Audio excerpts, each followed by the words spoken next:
Disney's approach to these shows though, like doing the week by week basis instead of like the Netflix approach of here's everything. I mean, it's a traditional way of doing it, so it is what it is. It also keeps the viewership from doing that temporary 1 month sign up, watch all the episodes, Uh-huh. and then say sorry, I'm not. Yeah, I've just gotten used to these shows coming out like The Boys and stuff, and really being able to get the whole story at once. It's not a bad thing. It's just like a man.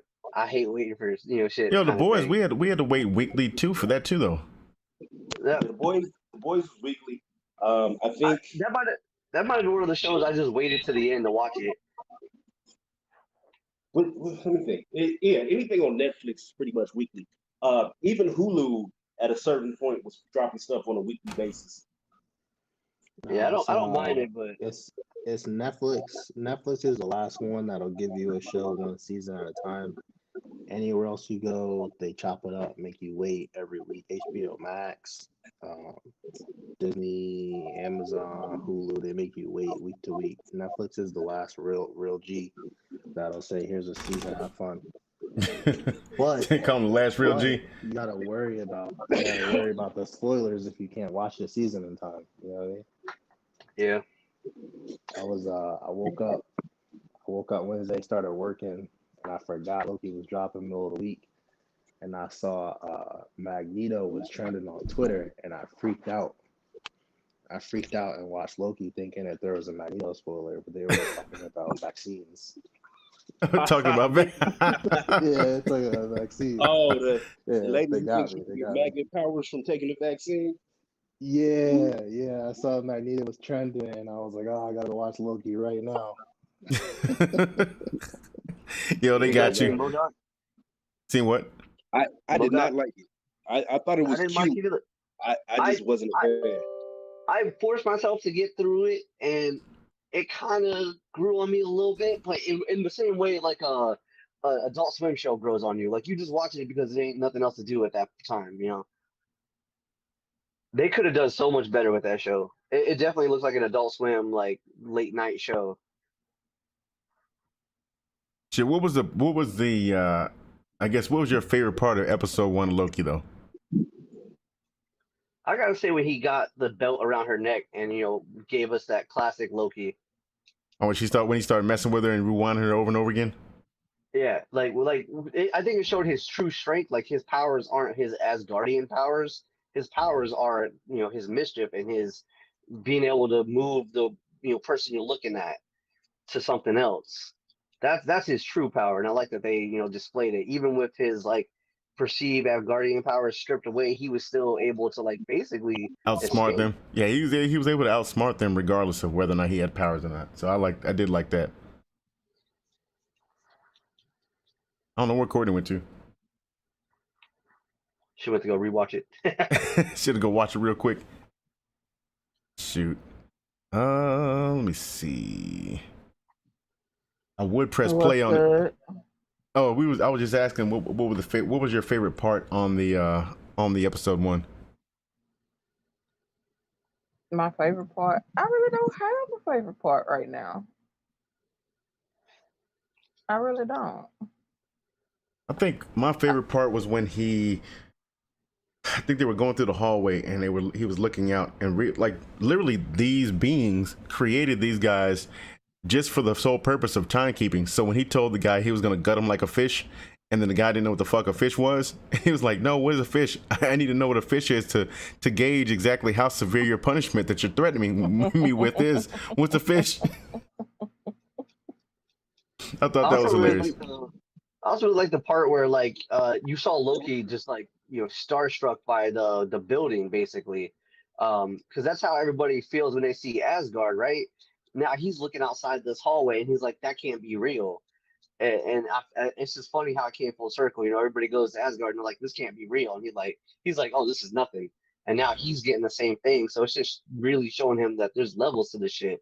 He ain't at the top no more. That's why I love the part where about the paperweights, and he went back to the room where he was actually being held captive at first. He went back there willingly instead of trying to get out because he, realized like, shit, I'm Loki, but like Loki don't mean shit around here. Like I literally am negated. I don't have any powers or anything. He just kind of puts his head down and he starts re-looking over all the footage of the timeline he would have been a part of. And I think at that part, I think that was a deciding factor in helping him too. But still, he's still going to try to get out of that whole thing. Like, I know this for a fact. You watch this shit here. Boom. What do y'all think about the whole aesthetic of the show? I like it. The setting and how it kind of reminds you of like an old 70s sitcom, but it's straight up giving me Doctor Who, British sci-fi TV show tease. That's what it's going to be. I think there's going to be a Doctor Who 2021. Loki is a new Doctor Who, new Quantum Leap. Remember in the Umbrella Academy, the whole aesthetic of that whole thing with the people who were bouncing back and forth through time. The same thing. And it's weird that a lot of different shows choose that aesthetic. Like, it's just weird. I mean, a lot of games do too. To me, it's got that We Happy Few vibe with the workers. I remember that. Yeah, that was good. Shit, you could even say, remember, what was the other game? BioShock Infinity? Yeah, pretty much close to the same aesthetic. But like when you first start up the game, We Happy Few, and you're in the office and everything, and it's just like a totally different world that you're not used to, but it also seems familiar. That they're definitely hitting that kind of vibe. Because you got what's the character's name? Is it Owen Wilson? Yeah, Owen Wilson plays the guy. Yeah, Owen Wilson with the like the ratty type suit. He's like a time detective or whatever you want to call it. That whole thing, the what was it? The little rewind video stand-up thing or whatever you want to call it, with like the CRT TV type of tube TV type of display. All that stuff. Because like these people are like beings that have powers beyond anything that we can imagine, and they're choosing to use like these little devices and stuff. It really drives home the fact that it's not what it seems. Like, this place is not what it seems. It's you're seeing an old computer, but at the same time, it's the most advanced technology in the world. It can literally see into your life. No, the one with when he says sign here and he got the big ass stack of old school printouts. Yeah, that was funny. It was even on dot matrix paper. Yeah, the old school shit. Yeah, so I love the whole show. I think that we're gonna be in for a treat because I think they're gonna be going back and forth through time. So we're gonna see some old school shit like that, maybe even some futuristic shit, some cyberpunk type shit. I don't know. What you got, Donnie? I think it's gonna be good. Donnie, the first episode. Can you hear me? Yeah, I can hear you now. Yeah, the trailers they were dropping was the majority of the first episode. Like, I was looking for a DB Cooper payoff, and it happened so quick. I was like, wait a minute, that was the DB Cooper payoff? Oh, okay. That was from a drunken bet. All right, I got you. And they made that seem like it was going to be a whole episode of shenanigans going on. So yeah, I'm really excited to see. Yeah, they played us on that one. They really did. Could any one of y'all explain to me about the whole, what is it, DC Cooper? DB Cooper? That. Can you explain to me what was the whole incident? So basically, I don't know if this was the 60s or the 50s, but basically a while back, dude did a robbery on the plane, landed, made them give a whole bunch of money to him, got up in the sky, and he jumped out the plane. hit a parachute. They could not find this dude thereafter. They didn't find the money. He just got away clean. And there's so many conspiracy theories about it, to where it's evolved to where he was an alien, which would explain Loki and all this other stuff. So it's like, oh, the government did it and everything else. So they paid it off by saying he jumped out of the plane, and instead of hitting the parachute, Heimdall snapped him out of there. Wow. So how much money did he get? It was a couple million. A couple million? It was a heist that he got away with clean.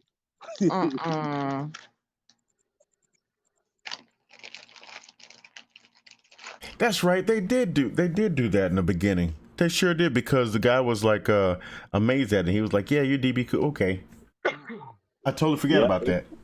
they paid that. They did it so quick. I was like, wait a minute, that was the scene? Because I thought, you know what I'm saying? When they show it like it's gonna be okay. This is a whole episode. He's gonna have to pretend to be DB Cooper. Is he getting an Infinity Stone? What is he doing?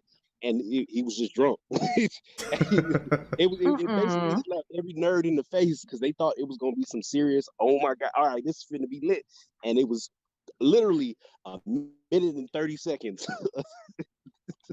And yeah, no, I was drunk. Oh, that's all we get. I think honestly, I think we're going to be seeing that a lot. I think Loki all through time has been doing stuff, but like they told him that his version was a minor variant. So I think he's been doing this kind of stuff all through time, and they just really didn't fuck with him until that major infraction when he picked up a Tesseract. So they're gonna No, so the way they explained it was he was the regular timeline Loki that we know, right. and when they went back in time and they dropped the Tesseract in front of him, he picked it up. Because remember in the last Avengers movie, that it was a oh shit, Loki disappeared. What's gonna happen with Loki? Right. So that's where they picked it up at. He went into the Sahara or whatever desert he was in, and he was in front of that little boy, and he was looking crazy. They set us up for an okie doke long time ago when we first saw it, and we never thought anything of it. So they've been thinking like way ahead in time. Okay, bet. That's why I like Kevin Feige. Kevin Feige has a board. I got all the keys. Kevin Feige has a board that is probably all the way into the next phase, and he's got it heavily written out. That's why I'm very much curious what they're gonna do with Black Panther, because he wrote Black Panther in certain scenes, and now Black Panther is gone. So they're gonna have to fill that role, and I don't think Shuri is old enough to play, at least in the MCU anyway, old enough or experienced enough to play, unless in that 5-year time skip they've done something. But I mean, they're also gone. doing this with Falcon right now. Like they're setting up the next characters Yeah. to take What over. about what do y'all think about Killmonger? I keep hearing they say they're gonna bring Killmonger back and he gonna take the role of Black Panther. What y'all think about that? I mean, it depends on what they do with it. I don't think he's gonna be the Black Panther. I'm not sure, man. I don't even know how they're gonna bring him back to life. So I've been on some boards. They were talking about Shuri, that basically them pulling out dude from some kind of something and getting him together, probably on some y'all remember that movie with Demolition Man, Wesley Snipes, where they kind of had him in a cryo prison, but they reformatted his brain. Yeah. And they taught him all these skills. Maybe I'm thinking that they may do something to that effect, but that's what the theories are going around as to. Maybe he will be a placeholder until Shuri's old enough, or maybe they'll even go into a multiverse situation and get it. But from my understanding, they have Namor coming in. So we're going to have some kind of Black Panther that's ready to fight for Namor, because Namor has never been a punk in the Marvel universe at all. I remember when they had they had all the locations. Remember they had all the locations on the map? What about one dude that was in the last Black Panther movie? He was fighting him for like leadership. Mafu? You talking about the white gorilla, white ape? Gorilla Ape? Yeah, you know, yeah, because he got his own suit and everything. And he technically wasn't a bad guy. So in the comics, he's a bad guy. He, if I'm not mistaken, didn't he took over at 1 or 2 points, leadership from T'Challa, and T'Challa had to fight him back for it. So I'm curious how they're gonna run that, because the MCU is completely different. Like Loki was a good guy at the end of this. I don't really remember Loki ever being a good guy unless it was for a small spread where he was a good guy. He gained everybody's trust, and then gotcha, bitch, and then started taking over everything. Yeah. And they got options, and you know the way they're doing stuff, it really don't seem like they care about switching it up, long as they can put together another 10-year run for the next Avengers.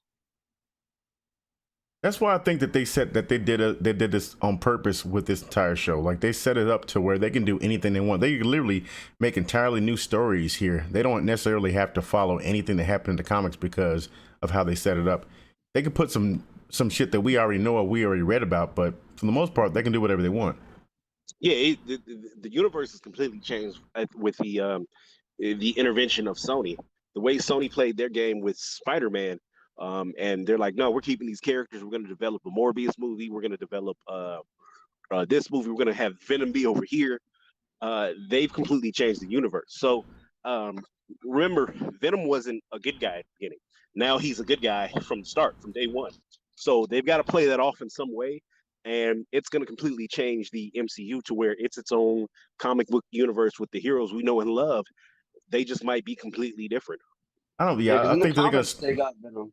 Well, I Go think ahead. they're gonna branch out to the point where, like, I think this is what you're saying. They're gonna branch out to the point where they're not following anything that happened in the comic. It's gonna be its own entity. It's gonna be straight up Marvel Cinematic Universe. Period. And they may loosely reference some of the things that happened in the comic, but not necessarily. Right. I mean, look at Shang-Chi. Um, Shang-Chi and the Mandarin. So they brought the Mandarin in, and he has the 10 rings. The 10 rings are on his wrist. They're like wristbands. They're not actual finger rings. So, this is a completely different universe from everything else, and they're telling the story how they can to fit a movie format. So yeah, it's not going to follow the traditional movie comic book storyline because it's the movie theater. So in the movie theater, you can't do everything because you can't condense a 400-page comic book story into an hour and 30 minutes, 2 hours, 3 hours. It just doesn't work. So they've done it in order to make it their own universe and make it successful. You think they're gonna Enough. also set us up for let's say like Loki, Falcon, and Winter Soldier? You think they're gonna try to set us up for movies that are coming from those series as well, intermittently? No, if Kevin Feige is at the helm, um, I just really feel like Loki's gonna bite somebody in the ass at some point. I think this whole variant, Loki is gonna be a good guy to a certain extent, and then something's gonna flip the switch, and it's world take over Loki again. I I, I don't know. I honestly I think that they're gonna just push this out to maybe 3 seasons, 4 or 5, even if they can, and just have him on his little shenanigans where it's a back and forth dance of him trying to escape every now and then, but ultimately he's still gonna be trying to help. Not So, really. so you think they'll basically make him a Suicide Squad Loki? I think that they're gonna have him be Mm. a Doctor Who of 2021. That's what I think they're gonna do. Um, I think that everything that happens, let's say anything good or bad, is a byproduct of him, quote unquote, helping them do whatever. But ultimately, his main goal is getting the fuck away from them. That's what I Yeah, think. this is going to be interesting to see just the dynamic in general. But I am curious to see how they will set this movie up for the Multiverse of Madness, the Spider-Man movie, because all of this is supposed to be the shockwave catalyst to set up Doctor Strange. And then from everything that they're saying with Spider-Man, Spider-Man starts off kind of being screwed up from the events of WandaVision. My understanding of WandaVision is it was supposed to air after Loki. Really now. Yeah, so they switched up the timeline because we Wasn't were supposed to get. the Falcon and Winter Soldier supposed to come out first, then WandaVision, and I then Loki? I thought it was Falcon and the Winter Soldier, which took place during the events of the Spider-Man movie, and Mm-hmm. then You breaking up, bro? because the Loki movie or the Loki TV show takes place as soon as they're done in the Infinity Wars, and then WandaVision takes place 6 weeks after the events of what happened with I guess Endgame. So I thought Mm-hmm. that was the platform, and then in addition to that, we were supposed to have already had Black Widow come out and be done, and then there was one more that was supposed to be. Oh, Spider-Man was supposed to have been finished right now, Mm-hmm. but I that would say that. Yeah, it's really interesting how they moved everything around a little bit. Some of it I don't think matters, because like the events of Loki kind of, I mean it's time displaced, right? So it's happening directly after Avengers, but at the same time it's in its own little pocket. And then really Falcon and Winter Soldier and WandaVision can almost happen concurrently because they don't interlock. But I do think that they moved Loki to come out on Wednesdays because of something to do with the Black Widow release. Because like you said, like it was supposed to already be out, and now that now that they moved it to Wednesdays, I think that it'll either be done or it'll be like one episode from being finished before Black Widow drops in theaters. So I wonder if they're gonna have a bunch of offshoots of different events that have happened based on the events in Loki, because he's gonna be all over the place. Yeah, that's why I keep saying he's gonna set up. He's gonna do something that's gonna screw up something to where Doctor Strange has to come in and fix something, and those impact Spider-Man. So I'm very curious to see where it goes. And then we have Miss Marvel, who she's I'm trying, she's not a mutant. What's the other category where it's not mutants but they're mutant like? Shit, Miss Marvel, hell. I don't know. She's getting her show. Ain't she Cree? No, you talking about the other Marvel. Yeah, they're not mutants, but they're like mutants, right? So you have them and that sets up. So for her to be there, they would have to either explain that away in some fashion to where she's not a Inhuman. There you go, Inhuman, where she's not an Inhuman, or they're gonna have to introduce the Inhuman somehow. So I'm very curious where Loki goes, because, like I said, he's gonna be the catalyst for the next. He's going to be the catalyst for the next 2 phases, I believe. He's going to set all that up. You're bringing in the mutants. You're bringing in the Inhumans. How are you doing this? And I think it starts with Loki. Wait, were you talking about? Were you talking about Monica Rambeau? No. Miss Marvel. So okay, Miss Marvel. Gotcha. Stretchy arms with the the one that stretches. Oh, yeah, gotcha.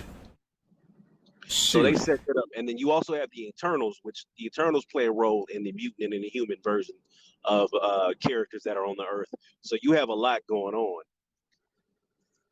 I want to know how they're going to introduce the mutants, like X-Men and like Fantastic Four and all of them. I just want to know how they're going to introduce them.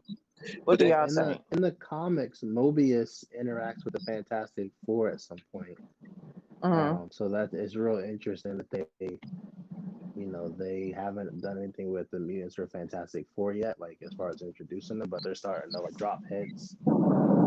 Kind of like WandaVision when they were talking about that, what they said, like an astrophysicist or something like that. Somebody's on a wind tunnel.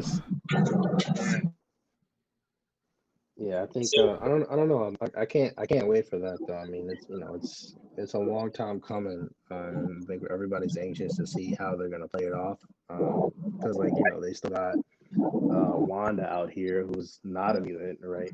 But in the comics, they're gonna have to rewrite a bunch of stuff with her relationship with Magneto and all that. So I don't know. They're gonna have to do some work.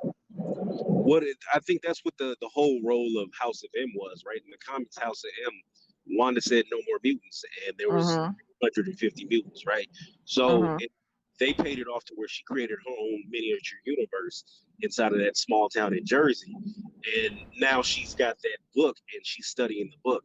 And they say that the next basically 2 Marvel movies are universe reality bending, and inclusive of Loki. So there's going to be something that resets the universe. And hell, it may even pay off in the new Black Panther movie, to where they reset and they've somehow got a new Black Panther in there that we don't acknowledge as T'Challa. I don't know. But they are doing some reality warping things. So if the reality is warped, then that could reset the timeline and reset the people to where mutants were always there. But, XYZ reason. Well, Wanda, they call her not a mutant or whatnot, but they call her a nexus person. Nexus being. She's the nexus being. The embodiment of the power. She's technically stronger than Doctor Strange in terms of magic. She just doesn't know how to control and use the magic. Okay, so when Monica Rambeau came back from the blip or whatever, and after she had got kicked out of the whole perfect neighborhood that Wanda had created, when she went back in, that's when her powers basically got activated. Do you think they were activated when she got hit? When Wanda basically beat the shit out of her and hit her with her beam or whatever the fuck you want to call her powers, that activated and started it right there. But see, I don't know They said when she went through that force field that Wanda That had force field. separated the reality, the third time changed her DNA on a genetic level. Right. So when she had the Okay. powers. If you remember when she went through the third time, she came through with Yeah. blue eyes. Yeah. So I'm wondering if they're gonna find a way to introduce the mutants. Would the mutants be those who disappeared with the snap and then they came back, and then something got to happen to them, some kind of trauma No, happened to them I to think that activate the power? I think So the mutants already that's how exist. I think. that's how they explain the mutant powers. They explain the mutant powers being a gene that is already present, and they say deep stress or puberty will flip that gene, and then they get their powers and they transform. And then with the Inhumans, if I remember correctly, they had like a Terrigen mist that hit Mm-hmm. the planet and gave everybody their powers. They got encased in like a stone, and then they broke out that stone and became Inhumans immediately after. Hmm. Damn. I used to have all the comics. I had all the Secret Wars. I had like all 200 some of the Secret Wars, and I used to collect them all. So I get nerdy sometimes. See, I still got a lot of them, man. Like still in the plastic. I read them one time and put them back in the plastic. Man, I'm just serious. Boxes. Oh, 4 box, man. Shoot, let me see what you got. But yeah, I'm really interested in what they're gonna do with this whole thing. As far as like Loki, I like you said earlier, Donnie. I love that they're gonna actually give him a good send off with this series, and I think the potential in it is extremely great. The first episode. Some people could say it was lackluster, but honestly, I think it was perfect. I think it was perfect. It really was. It was a prelude. It was a warm you up to it. That's all it was. What season? What's that? Well, my big thing is, go ahead. I was just curious what season. What show you talking about? Talking about Loki, how they're setting it up to be just all over the place. I think that the shenanigans and all the stuff that happens, the whole cat and mouse game that he's going to end up playing with it. He's going to try to get away a few times. They're going to zap him back, and he's going to assume, like even in the trailer when he thinks that he's like so many steps ahead of them, and they're like, yeah, no, you're not. So I think the whole dynamic between him and this whole agency is going to be one thing that we're going to fall in love with as far as the series goes. But then how they're going to be setting everything else up that's happening in the MCU from now until whenever they start releasing the movies in the phases, I think is going to be great too. This whole show is a perfect way to desensitize people, and what I'm talking about is like the fanboys. Because if we were talking about the comics earlier, and everybody's like, "Oh, follow the comics," but you're talking about following one comic. Because I have the same character in those boxes out there that follow 25 different storylines. Spider-Man joins up with Doc Ock in his brain most recently for Superior Spider-Man stuff. That's not. But you know what the beautiful thing, the beautiful thing about this series though is, like, I think the way they're gonna set it up, the MCU, you're not gonna have to be a comic book buff at all. You're gonna be a MCU fan of the series. I think they're trying to desensitize like the fanboys who are like, only Iron Man is Iron Man, and only Thor is Thor, and you can't change them, and this character can't be black, and this character can't be white. I think they're desensitizing people to that. So because this new Marvel universe is going to be completely different looking than what we did have for the last 10 years. It's not going to be nowhere near the same. Think about like the comics they were putting out. They were already starting to put out the new Avengers and stuff like that with characters that aren't remakes of Thor or something like that. They're just whole new characters, doing whole new things. The team is different now. And a lot of people don't like that change, especially like, these kids that they were kids, now they're grown as adults growing up on the Marvel universe. I feel the same way. I don't think anybody else could ever play Logan.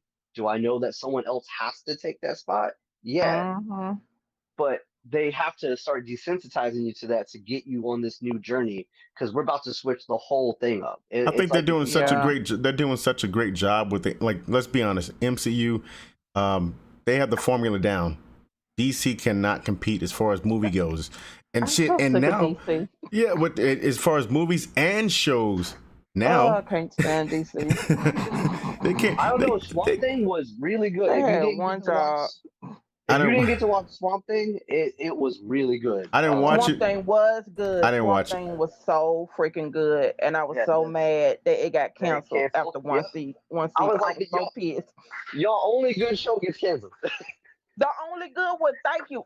Doom Patrol is everything though. I love Doom Patrol. Doom Patrol was Doom Patrol's good. good. I like Doom I Patrol. like I the like Doom Patrol. Stargirl. Stargirl was a little cheesy, but it was good. I haven't watched I all will that. say DC still has the title for anything animated for Yep. Oh now. yeah, I well agree. yeah, they animation is off the I think chain. They Marvel got will that. figure it out at some point. They got what's the What if? what if, yeah, what if. Now I think that one, that I might saw give the. DC a run on the animated, Yeah, yeah. that's gonna give DC a run on their money. Yeah, but the one leg up, like Homeboy was saying, Marvel has is, they can do, like, everything's in house, right? So, they can start publishing new comic stories if that's what they need to do to get buy-in from certain parts of their fan base. Or just like, with before they bought the Fox properties when they canceled the Fantastic Four comic because nobody could get a Fantastic Four movie right. So, Yeah, I they're mean, about to change everything out. It's gonna be good. It's gonna be good. they in the last comic they made Thor a female now. It's a female Thor, you Mm-hmm. know, and that's just it's gonna piss off those dudes that are like Thor's a dude. It can't It'll be a be chick. okay. But you know what? They'll But be it alright. was good. They will But be it was a They're okay. gonna really good bitch about comic. So, everything. You're gonna. it's everybody bitch about it and everything, and you're gonna see a lot of hate and stuff like that, and then it's just gonna keep going and it's gonna grow and become the new amazing Marvel universe That's why I that we said, know like, and love. you're gonna have to, like, people are gonna have, look, we're all comic book fans, but for what MCU is, Marvel Cinematic Universe, it's gonna be that standalone thing. They're gonna loosely reference the comics, but for the most part, it's Mm-hmm. gonna be its own standalone thing. And if they can either wrap their head around it and accept it for what it is, or just completely shun it. But I really don't think that they're going to shun it because they do such a good job with it. I have yet to be disappointed, except with the exception of Captain Marvel. That was trash. But Y'all really hate that shit. I don't know why it's y'all hate that movie it is so the actor. much. It's the actress. It's the actress. I keep hearing so much bad shit about it. It scares me. I don't even want to watch the movie. You don't gotta wait. You can actually miss it and be okay. You can miss it. Matter of fact, you can watch Endgame and that's enough. Captain Marvel. That's all you need to see. To be honest, that's the only Marvel Cinematic Universe movie I have not watched was that Captain Marvel because You ain't I missing keep nothing. hearing so many horror stories about this shit. That's crazy. It's the actress. If anything, it's the actress. That's the main thing. Mm-mm. Yeah, it wasn't that good. I want to give credit to like all these movies, but it really was bad. It wasn't good. And I was pissed off when I saw Monica, and when I saw the little black girl, I was like, "That's Monica Rambeau, right? That's her." Mm-hmm. And the comic book nerd in me got pissed off when I saw that. I'm like, "Oh, that ain't the way it happened." I'm like, "Wait a minute, let me chill. I You can't know get they're me." gonna change Yeah, it. I'm You like, know they're yeah, gonna change. I'm like, I can't be mad about this. This is cinematic universe. All right, whatever. Mm-hmm. So I left it alone. And then at the end of WandaVision, when I saw that happen, when she got her powers, I was super hyped. Super I was hyped. too. I'm like, whoa, I what? was too. So And don't worry, they can remake that character because if there's one thing that Marvel is not afraid to do is just say completely fuck it if it's not working out and change it up. Look at Spider-Man. They went through a bunch of them before they got it right. Same with the Hulk. They went through a bunch of those before they got it right. So if this Captain Marvel stuff isn't working out, they'll dip it and then figure out a way to make it work later and just completely change the actress, the storyline, all that on you yeah, until it works. we're not gonna talk about the first Hulk, man. We're gonna leave that alone. Whoa. He 18, I he draw 18 the feet line tall at and any he's 6 Edward feet Norton tall. slander. Y'all ain't gonna slander Edward Norton in here, right? Come on now. Well, you know Bro, what? What was worse though? the incontinuity. Fucking Ghost Rider, Nicolas Cage, Ghost Rider. Oh my god. I like it, but I like anything Nick Cage. I expect it to be cringy. I'd have been mad if it Let me was go ahead and get good. on Steam and love unfriend you Nick right now, Cage. man. What? I love Nick Cage. In my I would have eyes, he been can't mad do if it no was wrong. good. Yeah, he is awkward, and that's what makes it a good movie. They should have kept it at. They should have just kept it at 1, and that was it. They should have went any further than the first one. Yeah, and that's not his fault though. The second one had really bad writing. You can't blame it on Nick Cage. It was just poorly written. The whole story sucks. That last one was But straight garbage juice, sprinkled with you know, some. I would love to see Nick Cage on the main floor with like the Avengers and stuff, just looking around confused. Like, that would be beautiful. That would be amazing. Like he's in Avengers Towers. He's like, "Where's the treasure, guys?"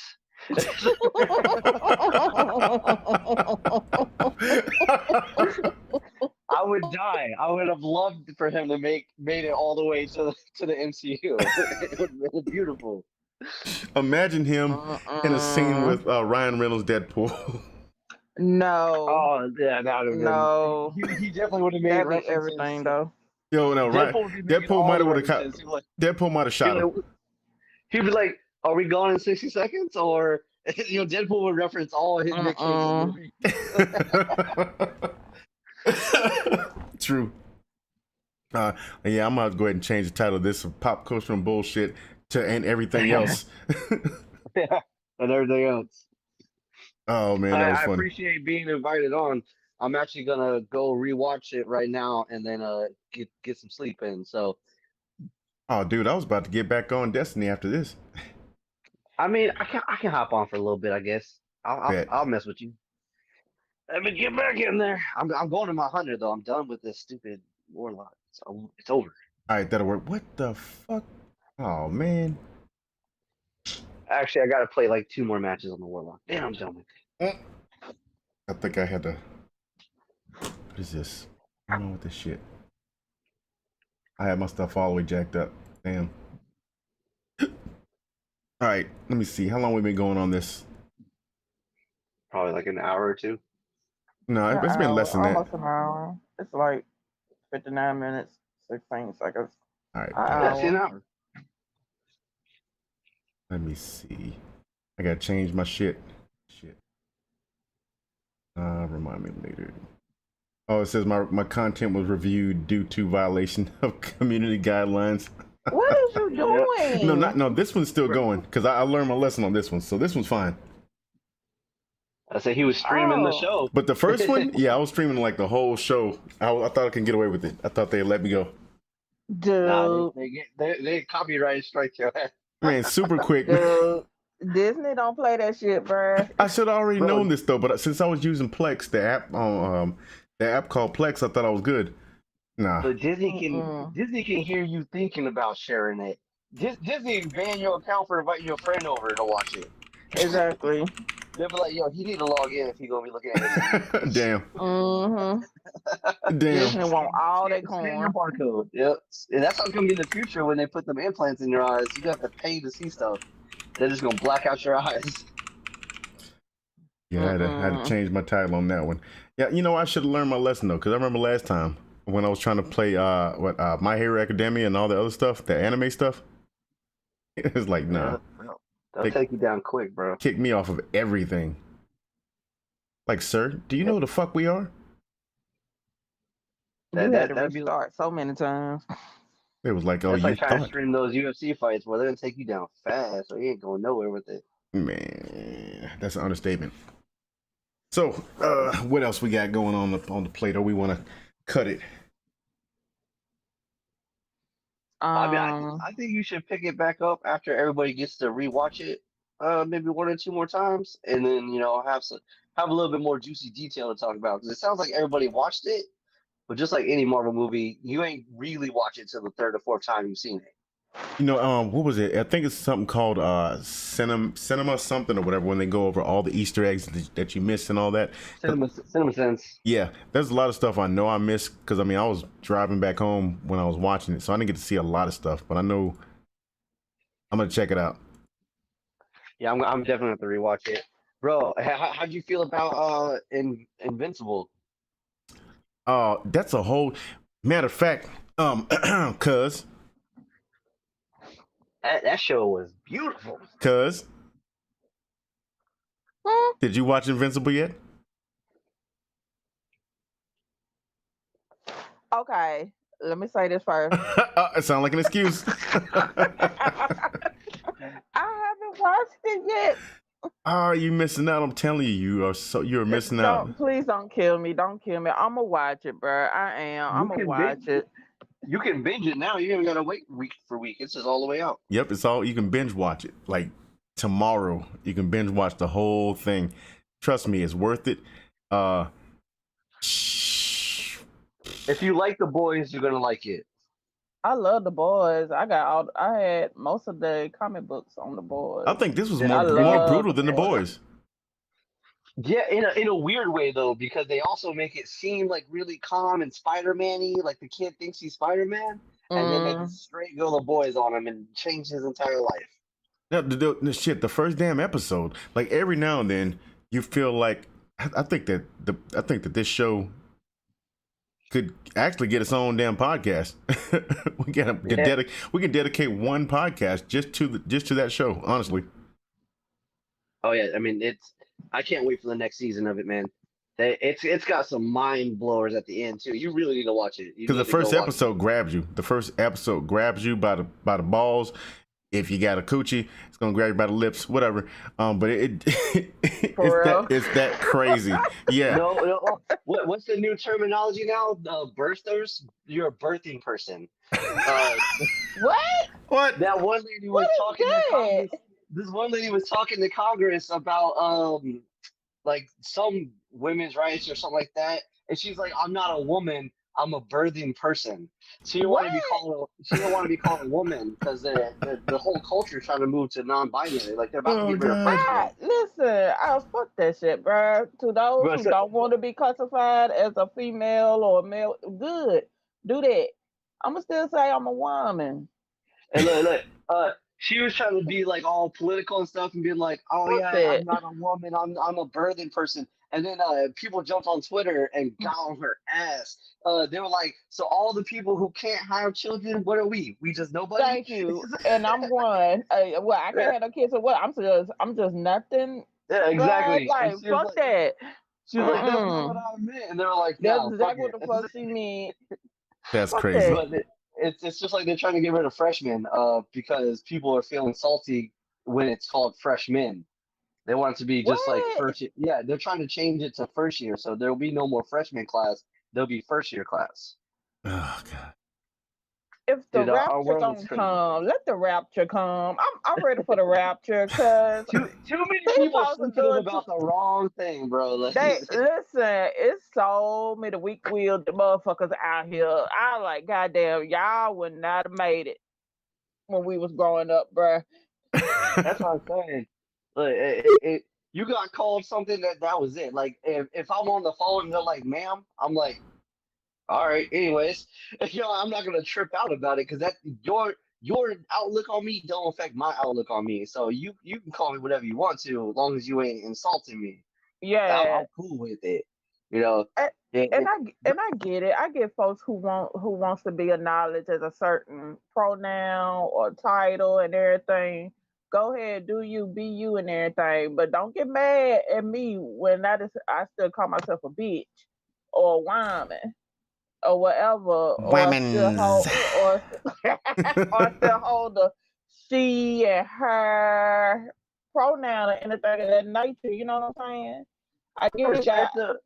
I respect your pronoun and everything, but you can't be mad at somebody if they get it wrong and you don't tell them at the beginning. You know what I'm saying? If you don't introduce yourself as something and someone just, because that's how our language is structured, says, "Hey man, you gotta come this way," and you get all upset because you're like, "Oh, I'm not a man." And it's like, "Oh, I didn't know. I'm sorry." You can't, I think some people take it too far. They just want to be salty for the sake of being salty, and they just stretch it out. Yeah, some folks just want to be difficult and sensitive just because. You know what I'm saying? It's ma'am. Birthing person. That's too many syllables. Woman, 2 syllables. Birthing person. That's too many words. I was gonna say it's the same amount of syllables, but it's too many words. Yeah, I did thought about that. It's about the same number of syllables, but no, too many words. Too many letters in there. Ain't no one gonna be able to spell that. Fuck that.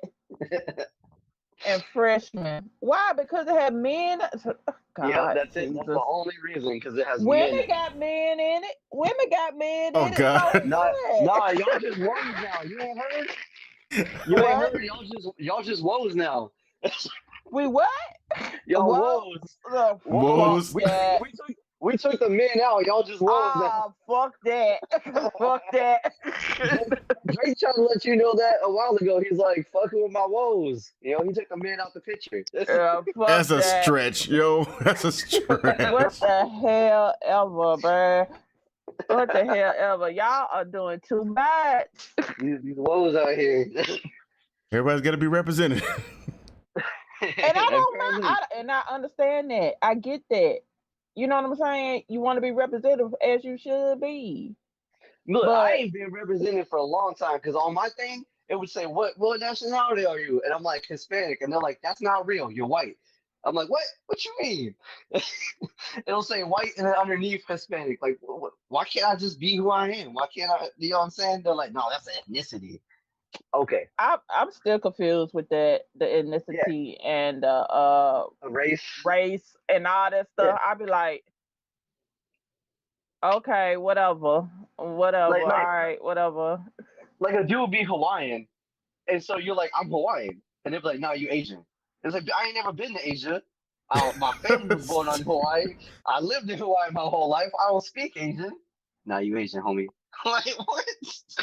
No, it's just like my grandma when they started calling blacks African Americans.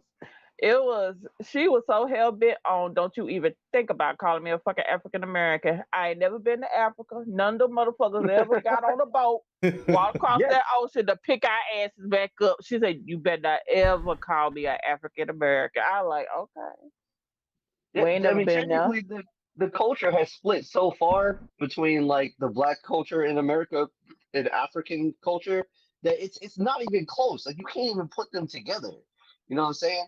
Like it an African in Africa is different than a black American on every single aspect, like in every single Hmm. facet of of being a person. So for you to just, like I said, shove them over there is disrespectful. And the same way for like Africans to be like considered, American black, that's just disrespectful because their cultures are so different. It's not even close. You're just going off of looks. Yeah, this basically just going off of looks and everything, but birth in person. Yeah, birthing person. Child. And the woes, birthing folk and the woes. Birthing folks and that's just too much. Every day is something new. I can't keep up with this shit. I Bro, I refuse. gave up. I gave up a while ago. I can't even. I Yeah. refuse to keep up with it. Y'all I doing too think I much. I think I have a friend who identifies as a door, so I don't know at this point. Identifies as a what? A door. Adore. A door? Mm-hmm. What, they open it up for everybody? I don't. What? They just stand in the way of shit, and you have to open them up. What is it? I saw in the news one day. It was this older white dude and everything. He had money, but he decided that he was gonna change his birth certificate to be rather than 60, Oh, I 60 saw that something. he wanted to be younger because Yeah. the dating apps, the people on the dating apps wasn't giving him a chance because he was too old. Yeah. And And everybody else is I'm like, like, you can't do that. Like, what? And he's like, well, why not? And it's like, well, what if this dude wants to change his age from 16 to 24? And now he out here voting, drinking, going to war. He's like, oh, I didn't think about it like that. He's like, you dumbass. Speaking of I'm drinking, I'm like, about to go get another beer. This is getting crazy. I need I'm like, dude, your age, you can get on the sugar daddy website and everything, get all of the young Yeah. tenderonis and shit like that. He, Cause he that's what talking you about, trying to do anyway. he was talking about, like, I'll give up my pension and all that. And everybody's like, why? You's a fool. You dumb. Like, why You you could wanna give just up your pension? you could just tell people you however old you want to tell them. Like they ain't gotta look at your shit. It's not like the dating apps like, yo, let me see your ID. I need that real one. I was Like, like, y'all is doing too much. yeah, Y'all is doing too much. Hell, dye your hair back black or blonde. You full on gray, bruh. yo, it's 2020. I didn't think that, the world even make it this far. I'm not surprised on anything no more. Everything's stupid. Everything's stupid. I remember it being just so much easier back in the day. Nobody was offended by nothing. We had Cat Williams just talking crazy shit. Like it was just beautiful days. and now like people just sensitive over a crosswalk or something. Did we bring You know up what I'm saying? transracial yet? What? Bring up what? Did we bring up transracial yet? No, I'm What's the who trying to be who trying to be another shade? There is a thing transracial where people can identify as being another race. Oh How? yeah, it's the what they would like. I mean, back in my day, we called them like wiggers and stuff. Okay. It's the white boy who thought he was hard, but he was just really there to take the rap if anything went down. He was gonna hold on to all the shit as we get pulled over, but Damn. then he would identify as whatever he wanted to. So I know what you're talking about. That's funny. Mm, Look, people getting mad about the dumbest shit these days. Like I'm telling you, 2020, this whole this whole decade is gonna be dumb. There's people getting mad about, like I said, crosswalks. I'm not even shitting you. Like the fact that the man on the crosswalk lights up white, people are getting mad about that. It's like, what? Why? It's a fucking indicator to walk, and you reading into the shit too much. You getting real deep on some shit that you don't need to be deep on. see that right there. That's when somebody got too much time on their hands. Yeah, You like got you too just much time looking on for your like hands. you need to go adjust your life, go to the gym or something. You need to figure out something to do Find a because you're hobby. bored. Why are you beefing with the sidewalk? You beefing with the street signs? What do you think That's about what you're people? Right. doing. What do you think about people getting canceled for like old shit that they tweeted or whatever? Bro, tell me what I have every time I be sitting on the toilet. I don't even scroll no more because I'm on Facebook deleting old dumb shit I said so I don't get fucking canceled. You know what I'm saying? Anytime I get a free chance, I'll go to my memories and be like, oh, I gotta delete this entire day. Because sometimes you're not the same person or whatever. But like as far as like Yeah, different People like change. stars and People, stuff. people Exactly. change. Yeah, people not even change. And that. they might. The implied content changes. So what was friendly and okay to say back then, people getting canceled for now. So you're like, oh, it's no longer okay. It was never said in malice. Just the way people are going to view it has changed. That's why I like comedians like Eddie Murphy. It's just all the old comedians because that shit was like, shit, what's the name? Andrew Dice Clay. All of them were saying some extremely offensive stuff. But back then, Very we offensive shit. were laughing at it because it was funny That shit because was funny. you're a comedian, and then a lot of the stuff that they get their entertainment from or they get their material from is derived from some true shit. So what the fuck just happened? Oh yeah, they derive it from true shit, which is fine. But I think that you got to be able to laugh at yourself. Period. You have to be able to laugh at yourself. So their stuff now, they're trying to cancel them for shit that they said back then. I think Kevin Hart was like one of the most recent people that they brought some stuff up about him making a joke about his son and a dollhouse or something like that. And he was completely joking, but people try to cancel him about it. He was like, yeah, I said it. I don't think like that anymore. It is what it is. Let's move on. That's the thing. They throw this cancel culture so quick Yeah. on any little small little incident that when somebody really need to get canceled, the shit don't hold the same fire as it needs to. You know Well, what I'm saying? they don't hold the same energy across the board for everybody. That's what gets me. My thing is they You don't know? look at the person and like really evaluate the person. They're just instantly going with like cancel this, cancel it. It's a bandwagon thing. Because like you said about the Kevin Hart thing, or even like when I look at my timeline, I don't think that way no more because when I was saying stuff, I didn't think it was offensive. I wasn't trying to offend nobody, and everybody was saying it. It wasn't an offensive thing. Like we used to say, "Oh, that's gay" or something like that. I wasn't trying to offend gay people. It was just what you said if something was gay. It was different. But now that I know like people are hurt by it, I don't say it no more. Just like the Right. N word. I used to say it with my homies all the time. But now that I Well, know people look. You Mexican though, so I mean, yeah. Well, it's different. Well, see, you ain't white. You know what I'm Yeah, I'm saying? not And even I'm quite, Mexican. I'm and Cuban. I'm quite sure. I'm quite sure that you use the correct term, a nigga, with the A, Oh yeah, not the yeah. ER, with the A. Oh, nah, never. Unless it was, some Cat Williams joke. now if But you ever use it with the hard ER, then we wouldn't even be friends. Like, so I get that. it would have to, like I said, it would have to be like referencing a Cat Williams joke or something.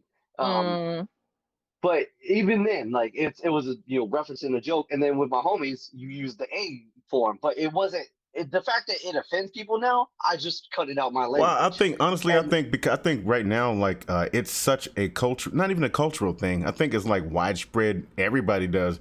I've seen videos with white people, and they'll say it, and I'm like, I get a little cringe. I'm like, but then again, everybody uses it all the time, so I get it. But at the same time, you still get your ass whooped, you know? But yeah, that's what I'm saying about the cancel thing. So like, okay, so if you go look at my old tweets, you'd be like, oh, he ain't black.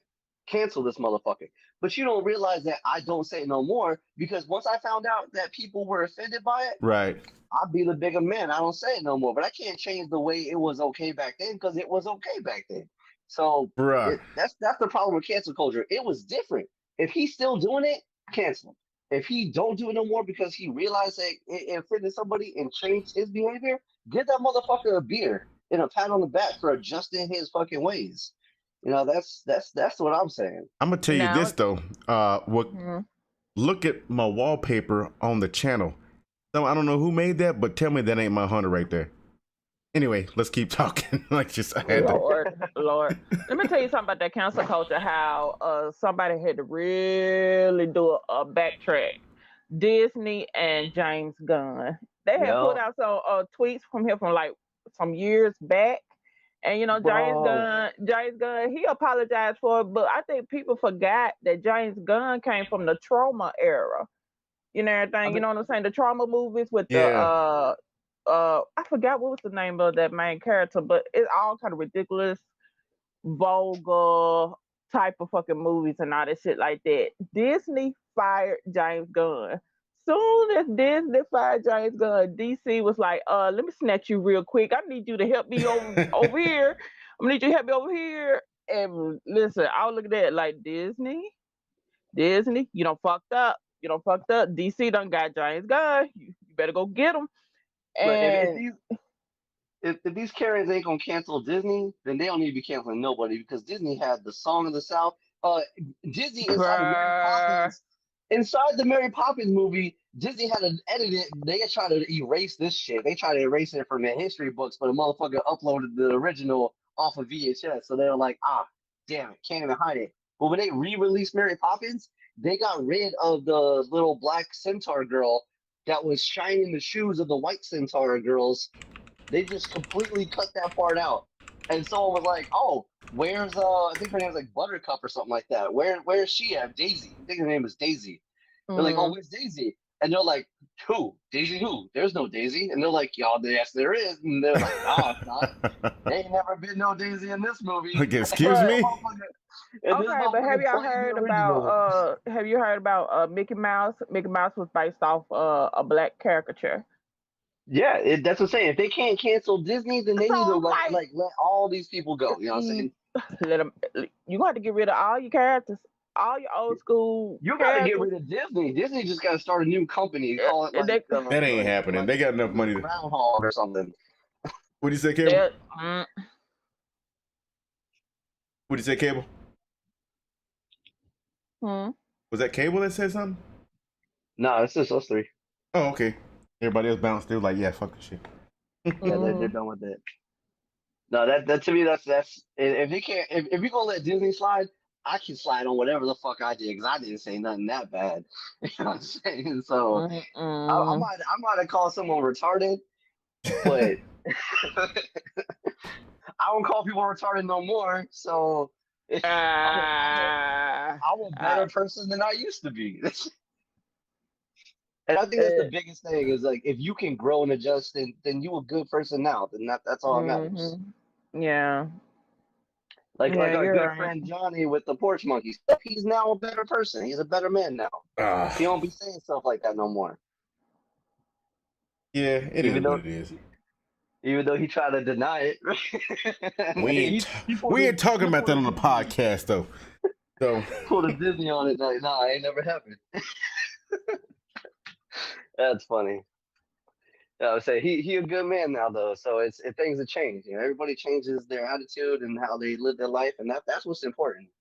Yeah, I think you got a point there. And that's why I don't agree with the whole cancel culture thing, because it's for like if when you're going back to maliciously look for stuff that someone said like 5, 6, 7, 10 years ago, whatever, just to cancel them, I think that's bullshit because people do evolve and change, and that's that. Like you need to get the fuck up out of here, basically. Is what Oh, I hey feel there, about it. misunderstood. What's going on? The link is, matter of fact, hold on. I'll put the link in the chat if you want to jump in and talk to us. Just a bit misunderstood. That's all. There's misunderstood on the stream right now. Said she was showing us love. You're welcome to jump on and talk to us if you want to. I'm gonna put the link up in a second as soon as I get a chance. Yeah, well, more the merrier. People's point of view is the most valuable thing we have in this culture. So That is true. Let me find my link here. Oh yeah, see, she said that she hated cancel culture as well. All right, let me go ahead and find my link here. You're welcome to jump. to And me, then, we here need you to go. cancel culture because it's just toxicity hiding under the guise of helping out. It's not helping out. You toxic. You a toxic thing with a toxic group of people.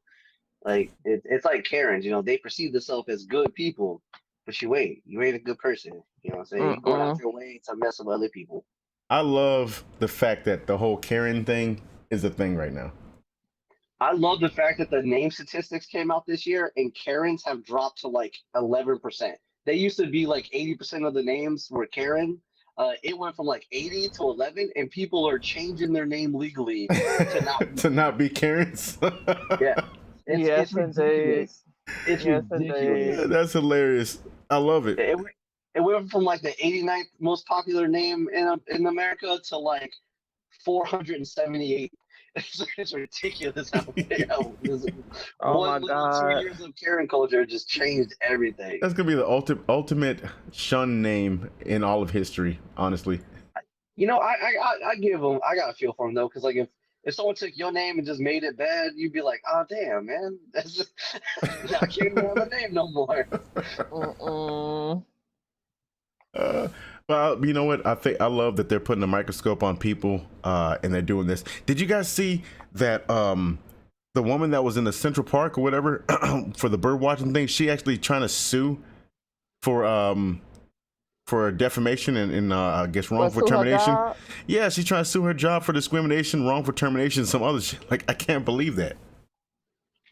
Because she was bird watching? No, because remember she called the police on the black man, and she got on there. She was being real dramatic, saying that like, oh, he's threatening my life, and I'm with my dog, blah blah blah, and it's all on video, so we could see exactly what was happening. But she got fired. That poor dog. That dog was getting slung around and everything. Man, all over the place. She should get fired. She should get fired. And she should get a ticket too. Well, look, they passed a law against that too, right? Yeah, it's a false report. Isn't it called like the Karen law or something like that? It's something on the lines here. Hey, check. Make sure you keep checking the what is it called? Yard. Check your screen. Well, misunderstood. She wants to jump in too. No, she's on here. Oh, she That's is. what I'm saying. Check your screen. Oh, I'm on. Man, I got so many damn screens open right now. I don't know what's going on. Let me see what's happening. You got 15 screens open. Can't do nothing. You supposed to be the director. You supposed to be. No, I'm not the director. This is my cousin's thing, man. I'm on here helping her.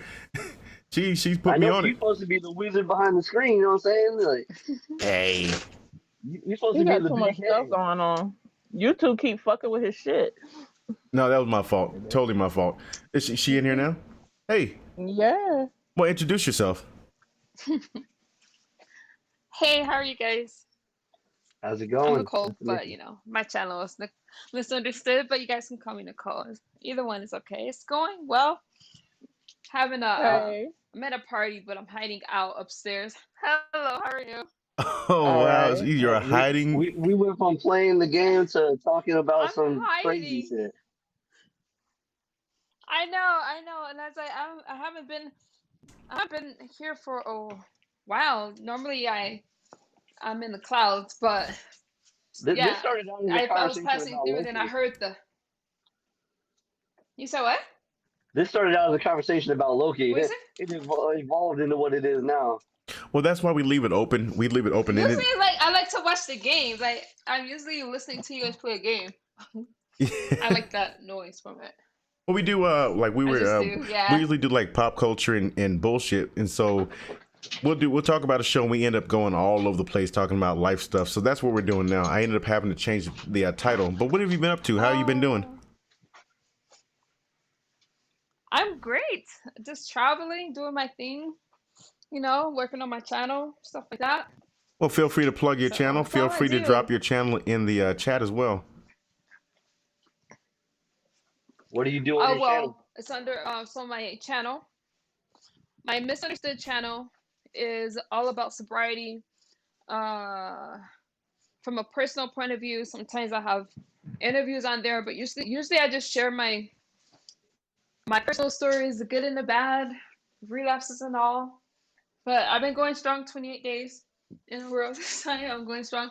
So that's my misunderstood channel, and my Nikki Knows Now the channel is about INFJ type stuff from like life from an INFJ's point of view. So that's like about personalities. So yeah, you can check out either one.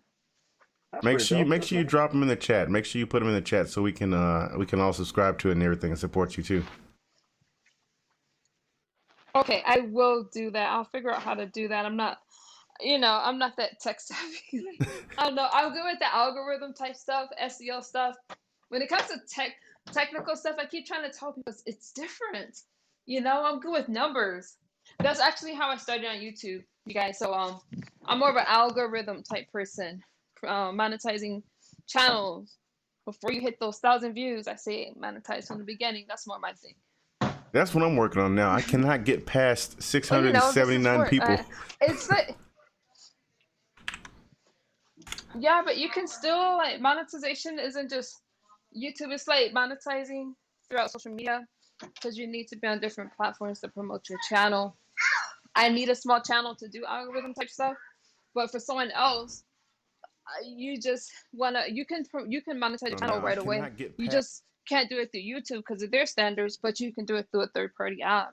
Well, I'm about to drop your I'm about to put your misunderstood channel in the chat now. Boom, there it is.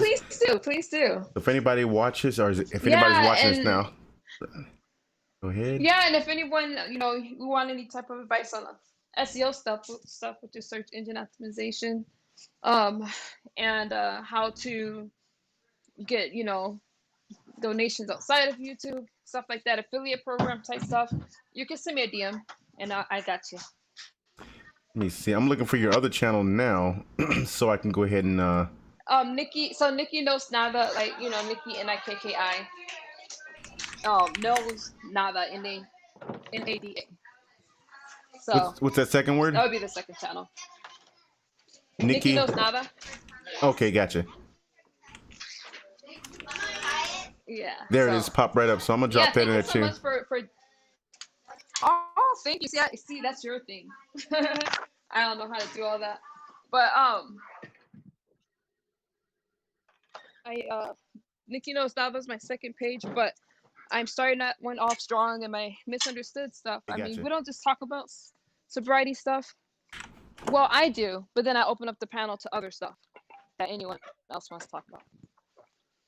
Yeah. I can't talk about sobriety. Cancel culture. Why? Because I'm drinking right now. It's not everybody's problem, though. I was about to say that. It's not everybody's problem, honestly, and I realize that, but I think because there's so many people that have, like, somebody they know. Do you know what I mean? Like, you could be having a drink with your friend, but you got that one friend you don't want to invite. You know what I'm saying? I think it's just common. We have that one friend that acts a little reckless when he gets drunk. And I feel you. That sobriety should be a choice that you make, because it's benefiting your life to be sober. If you ain't got a problem with drinking, then you don't have a reason to be, sober. It's how you balance your life. Right, because it's not interrupting your life. Yeah. Exactly. That's what you. Yeah, it's like fine. Like, I've been around my family, and they'll smoke and drink all day around me. That wasn't ever my issue, so it doesn't bother me at all. People come on my panel smoking cigarettes. I don't know what's in their vaping pens. I don't know, but it doesn't bother me at all, as long as it doesn't trigger me. So what has helped you so far? What's helped you so far to keep you on track for the last 28 days? what's helped me so far. Yeah. Oh, sorry. That's okay. What's helped me so far, honestly, it was two things. One was when I had a overdose. That was the first one. That was pretty much the last thing. Like when I had an overdose, I couldn't get up. So when I was able to get up after 3.5 months in bed, almost 4, there was nothing that was gonna make me go back because I couldn't dance. You know, I'm a ballroom dancer, and I was just really sick. So I decided to, hey, just put it all out there and say this is where I am. Love me or not, you know, hate me if you want. But I was gonna use my story to inspire others. So doing it in the public is honestly what's been keeping me accountable. I think that's amazing So yeah, that I went you to do that. purchase something. Thank you. I went to purchase something I didn't realize was you don't know what you're buying anymore, and it was cut with fentanyl. So me thinking I was doing a normal amount. If you're not familiar with fentanyl, a lot of people are overdosing from it because it's mixed with so many things. Even with marijuana, you just don't know. So that's what happened to me, and it just knocked me out. I couldn't get up, couldn't feed myself and stuff like that. So once I could get up, I decided to live every day doing this for the rest of my life. So that's what I'm doing. Fentanyl is Yeah. it's like 300 times stronger than opium. It's ridiculous. The strength of the See, shit. I don't even know anything about it. Is that I don't know A lot anything of about it. people, a lot of people cut it with heroin and stuff now to make heroin cheaper. Like it's basically all fentanyl now. But that's why so many people are, ODing recently because they'll do the same amount of heroin that they've always done, except it's Yep. 14 times stronger. And then, if they don't have the ambulance come and give them that antidote, they just die. They just stop breathing. Yep, that's what happened to me. And I was in a house with the physician, and just knowing that he couldn't help me, it was really, really an experience. So I'll tell you yeah, I what. didn't know anything about fentanyl though, but it's bad. Look, what I want to do is like, I know we were talking about comic books and everything else earlier and stuff, but like, I want to give you the floor and everything and let you tell us about your experience. And like, it's not even about promotion of your channel or anything. It's really about your journey. And I hope that you get some people that follow you after this. Maybe somebody will see it because nobody's watching right now. But if they do, they can tune in and actually make sure they click the links that I put in the chat, and they can get to your channel because a lot of people are going through the same thing that you have survived. And you got the floor.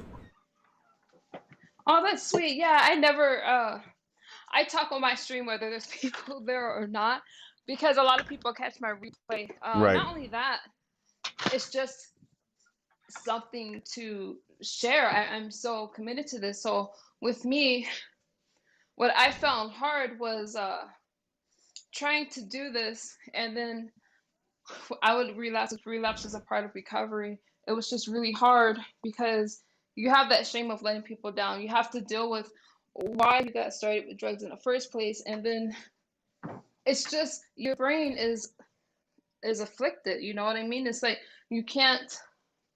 You're dealing. Let's say you have a loved one and you're talking to that person wondering how come you're not reaching them, and it's not you, it's just that this person is thinking in an altered state of mind. And so my heart goes out to people that have a loved one that's struggling. I was online, and when I first started using it, it wasn't because I wanted to. Someone had slipped it in my drink, and before that, as a kid, I was trafficked as a kid, and I don't think a lot of people really know that.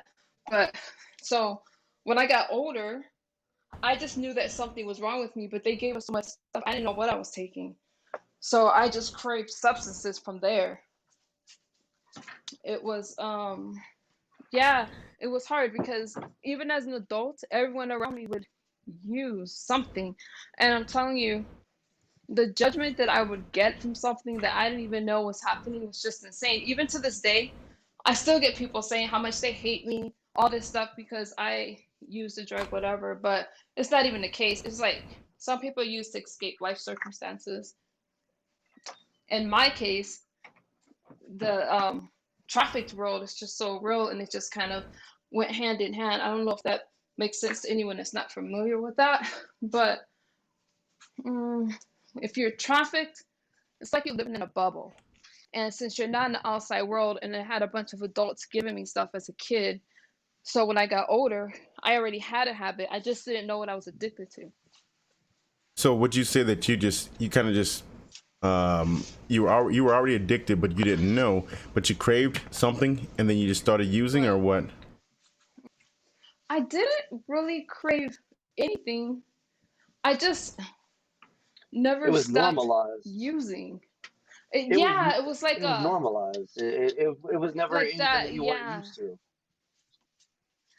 exactly. So it was honestly, it was no shame. I mean, I keep, I share this story on my channel when people, I was on a panel and they were just like, we're about to smoke. If you guys want to smoke, you guys want to drink, do your thing. I don't mind. So they're doing their thing. They pulled out something that looked like a pipe. Now I know it's a bong. So I pulled out my pipe and they were just like, what the fuck? Put that away. And I'm like, what's the big deal? That's how normal I thought it was. Mm. Needless to Oh, say, they turned my camera off. They pulled my microphone. But I thought nothing of it. It was like anything else.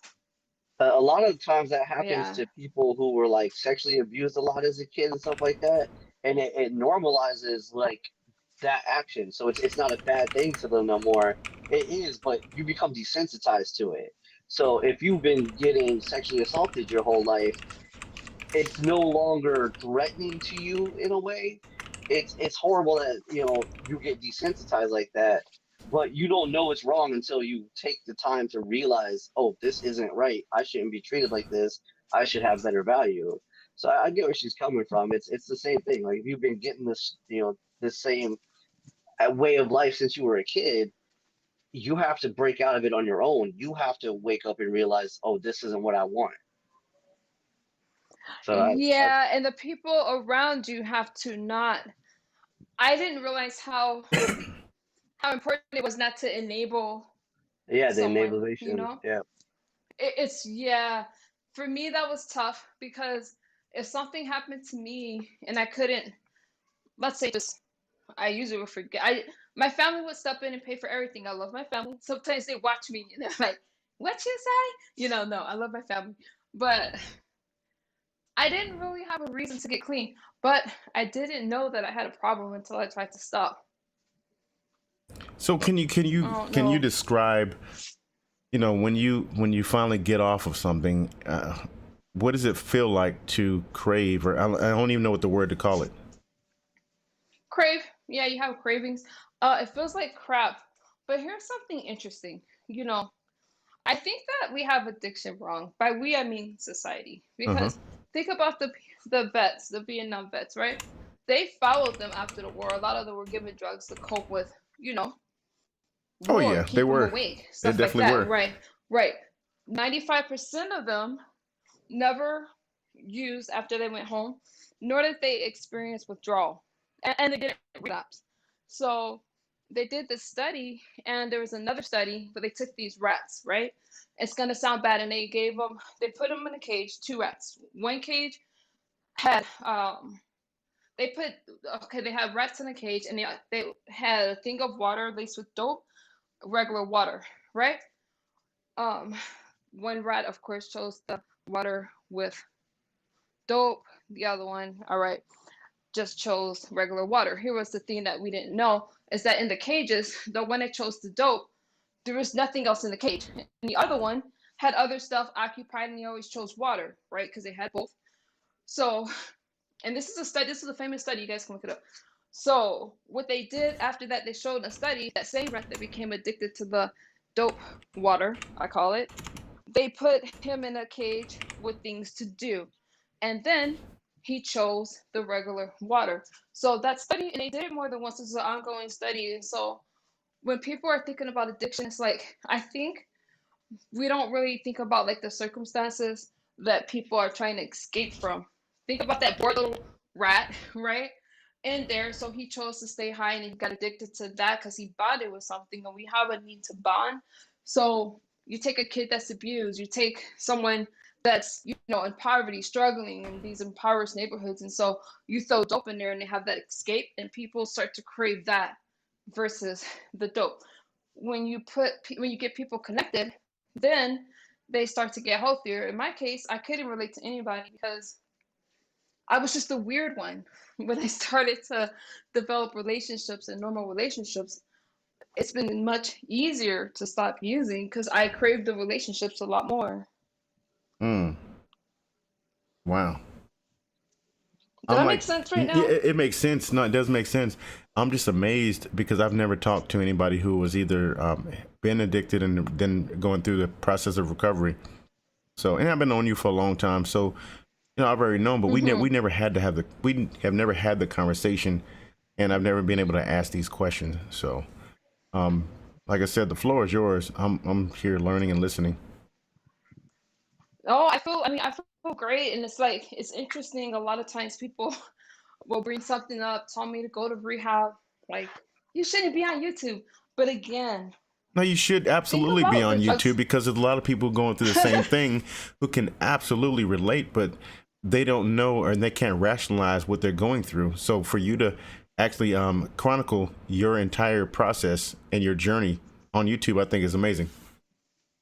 It's also giving I them a really appreciate good that. Thank you. resource to look up stuff because like anybody who's going through something that is it's kind of embarrassing, you're probably going to try to look up other people's experience with it because you can't just go directly ask the question because you're either shameful of it or afraid of what people will think about you or Oh. stuff like that. So you putting that content out there is helping more people than you know because the people you're reaching out to are the silent ones, are the ones that, you know, need the help, but also don't want the spotlight on their situation. And I can understand that. With addiction, there's a lot of shame.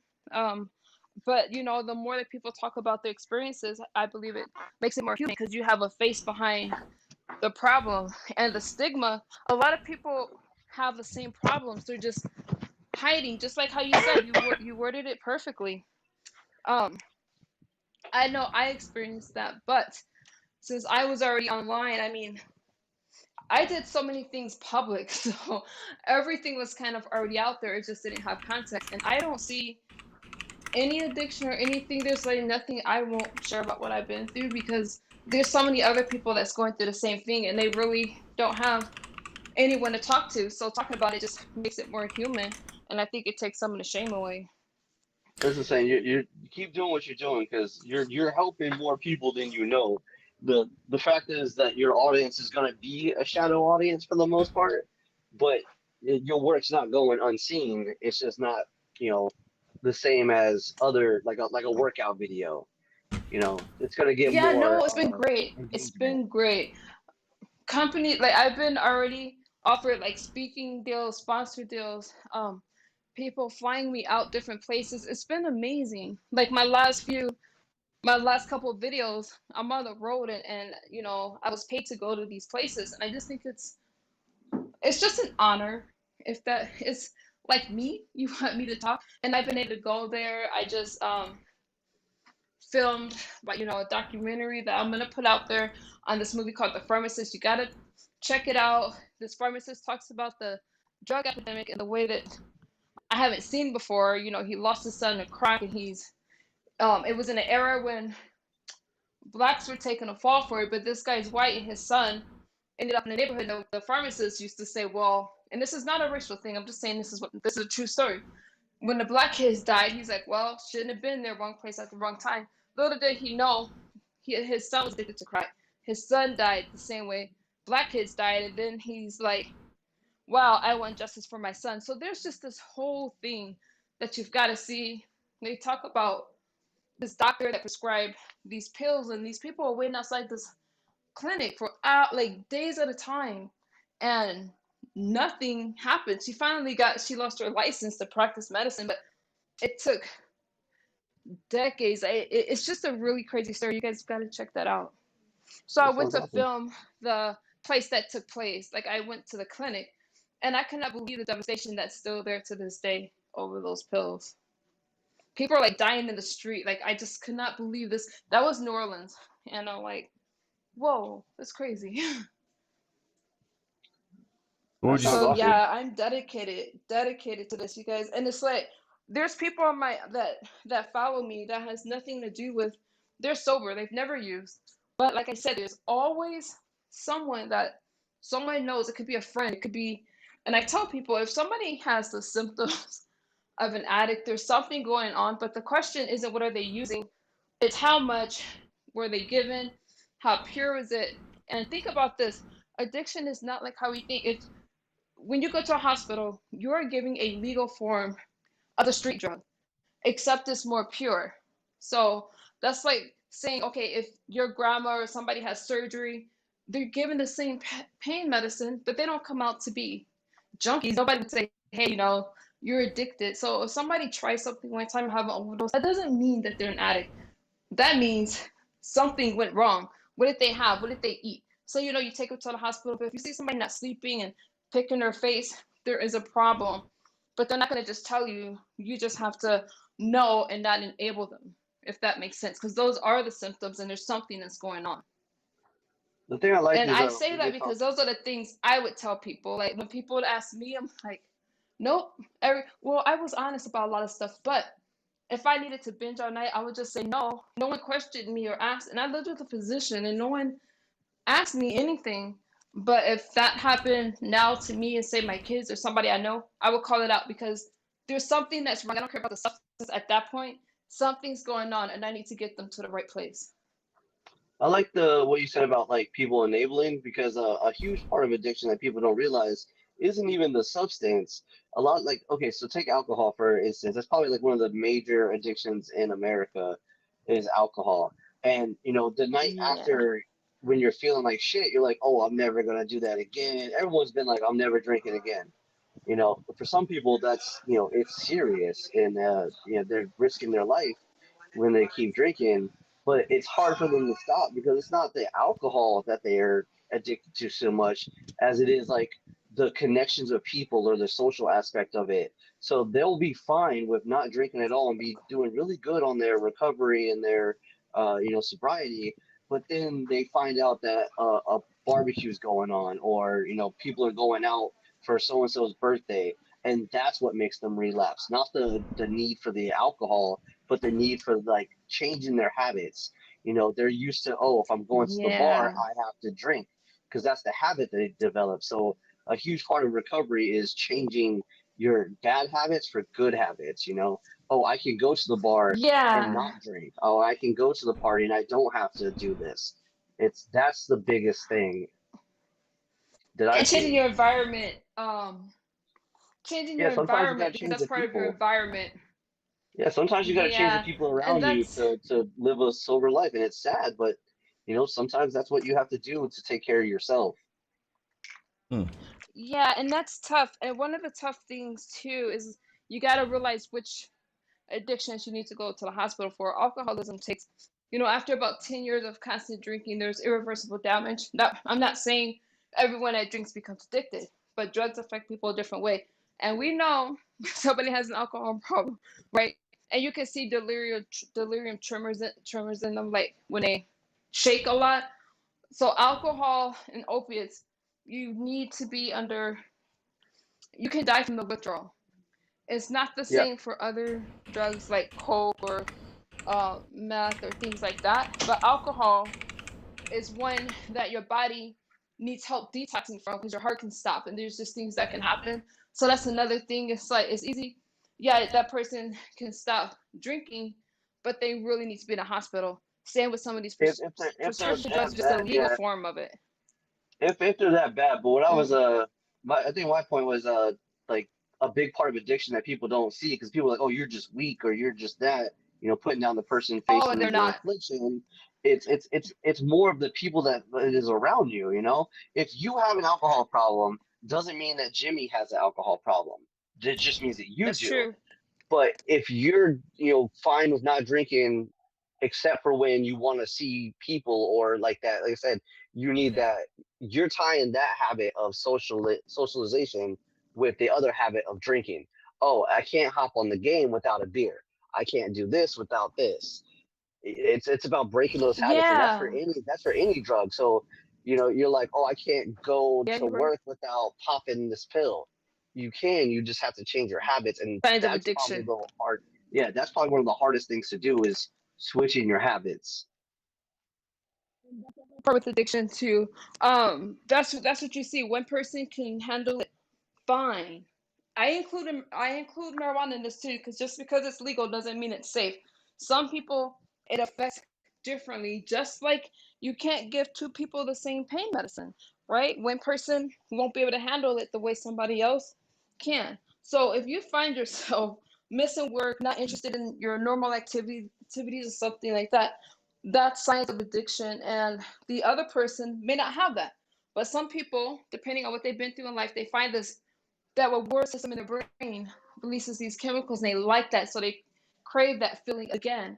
So it doesn't happen the same for someone else. One person can have a beer, act fine, go to work. Another person can have a beer and lose his job because he lost his mind because of that addiction. So yeah, and that's a tough one because it's legal, and alcohol is so hard to. It's hard because it's legal, but again, legal doesn't mean safe or that it's good for you. Yeah, it's It could probably be good like for someone else, but not for everyone. yeah, and that's what I'm saying. If you're not having adverse effects to your life from a substance, then it falls under that weird category of like something that you as an adult is willing to partake in. It's not really a habit that you need to break. This ain't no different than any other medication where there's any medicine that you take, there's side effects that you need to be aware of, right? So it has a nice feeling, it has a numbing feeling, and it's enjoyable. But there's people who can't handle it because their brain reacts in a different way to it. I think for And something like that, yeah, you you get know, some people who are like, as far as things, it's fine in moderation, but then there's some people who indulge way too that's it. much, and then they go too far, and it becomes everything to the point where they're obsessed to it. Like, I can't speak as far as like Yeah. addiction goes, but like I know what, you know, I know what it can become.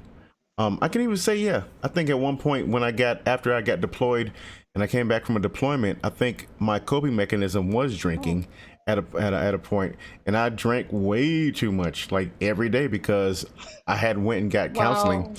Wow. I didn't get counseling like I should have because I thought that I was okay, but I was pushing everybody away.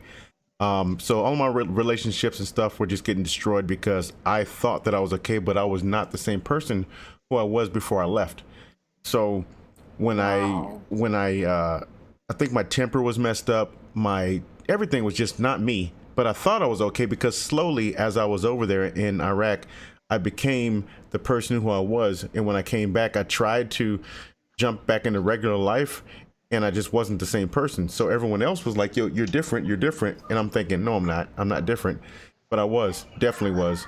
And then I was drunk all the time trying to cope. I wouldn't go anywhere because I didn't feel like going anywhere until my best friend was like, "Yo, you need to get counseling, bro, because something's wrong."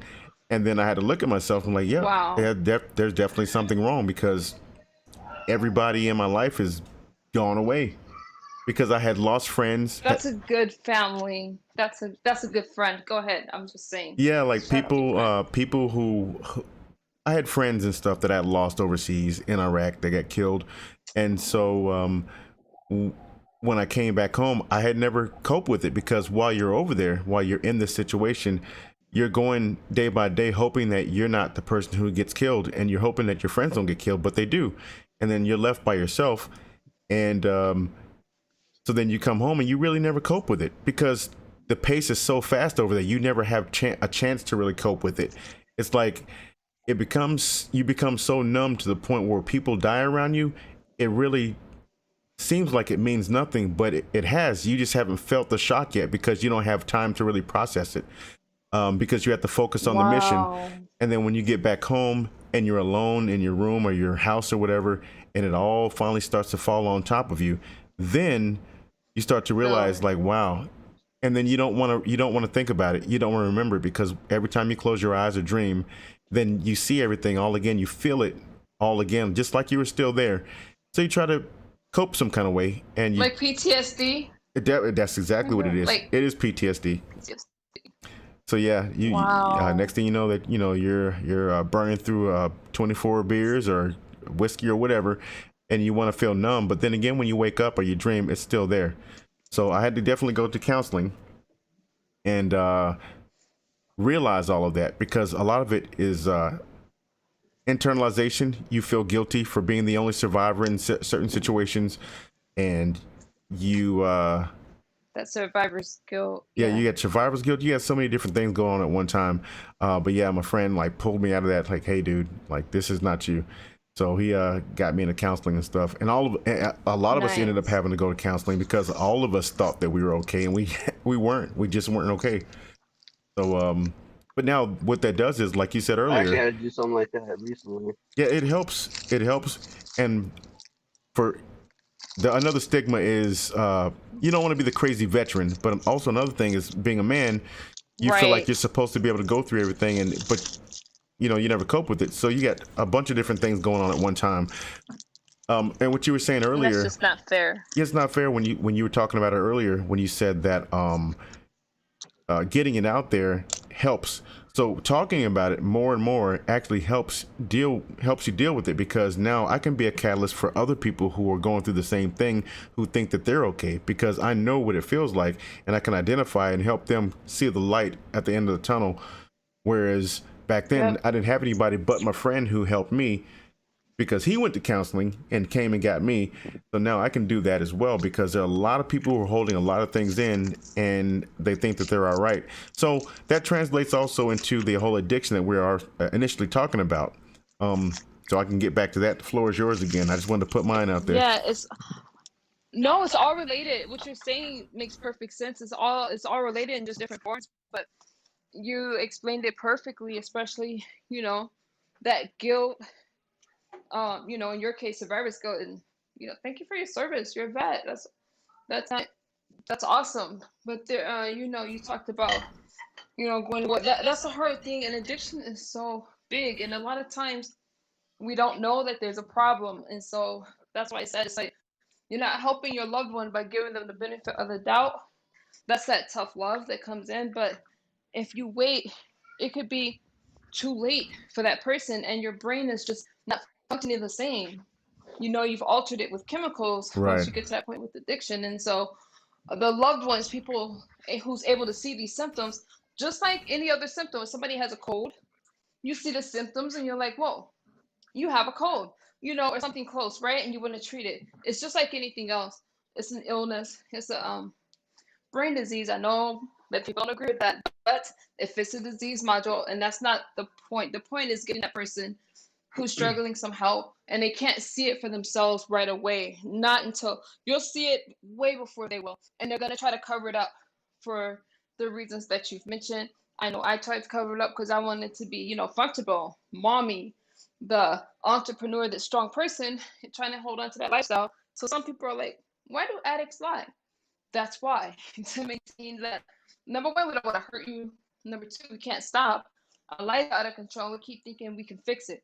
And then we're uncomfortable. We run right back to that pleasure system, whatever made us feel better. And we're back in this vicious circle of whatever the addiction is. Doesn't matter. It doesn't matter the addiction. Is what's going on with that person's life. Is wreaking problems in that person's life. So it doesn't matter. There's not one addiction better than the other, but there are some that's deadlier than others when it comes to detox. Yeah. Another thing I've had like in my personal life is sometimes you're not like you're saying like you're seeing someone and you want to help them out of their addiction, but sometimes you're the person seeing your own addiction and you want to help yourself, but the people around you are your enablers.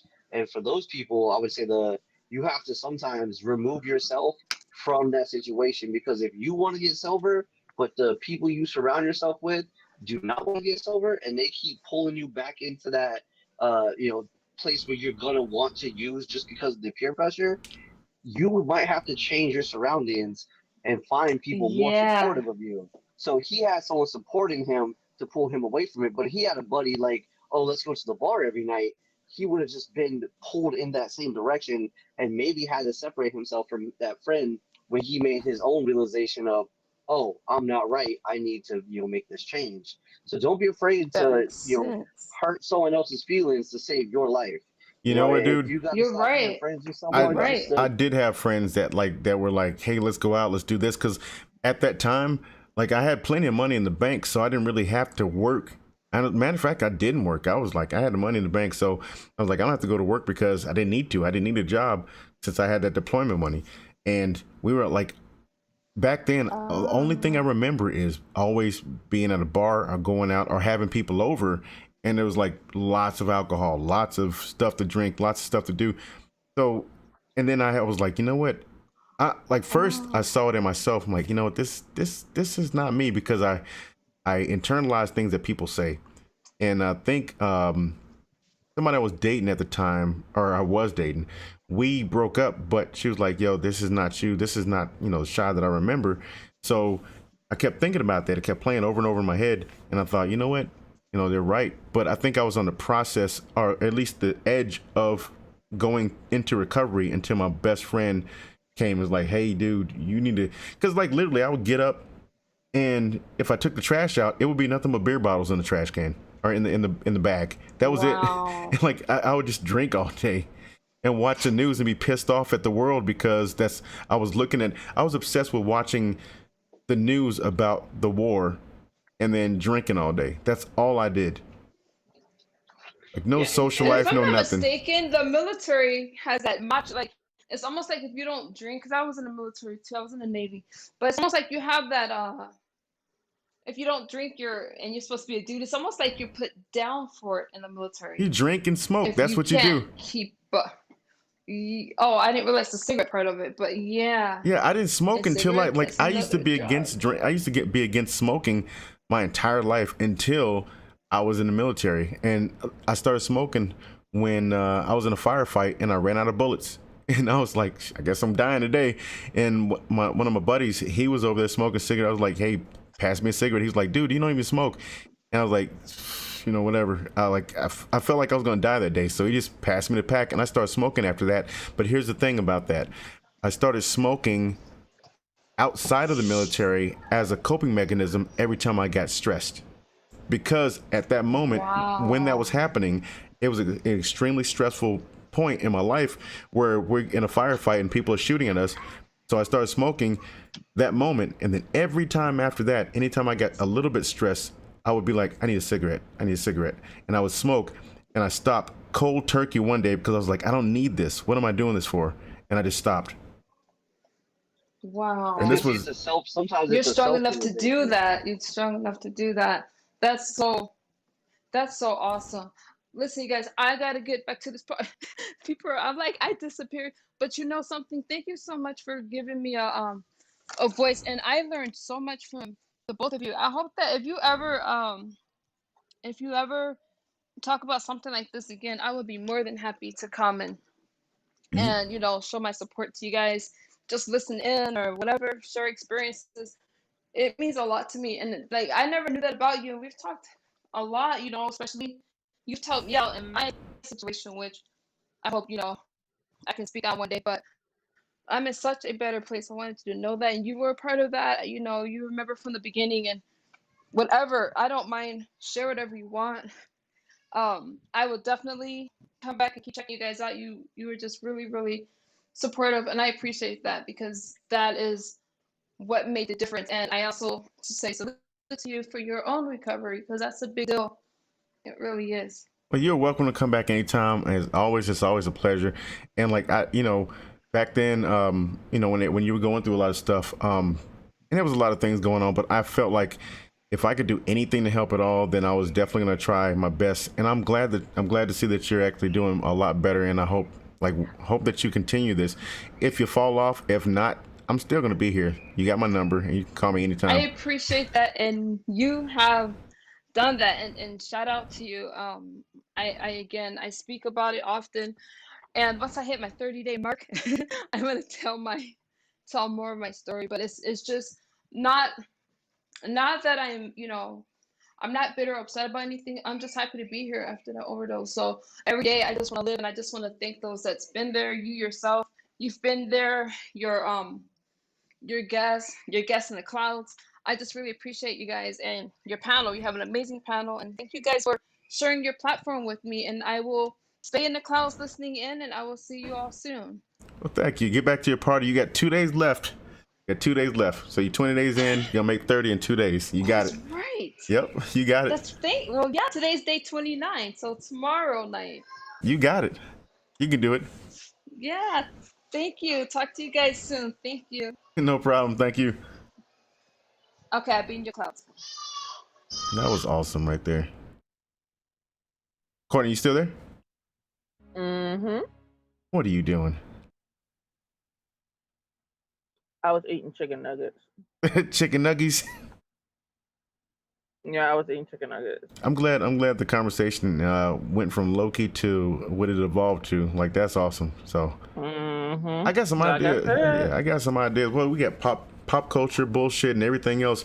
Yeah, I think not even a format. I think that we have an opportunity to start talking about a lot of different things. We might even have a different type of podcast where we can just call it, I don't know. We'll think about it.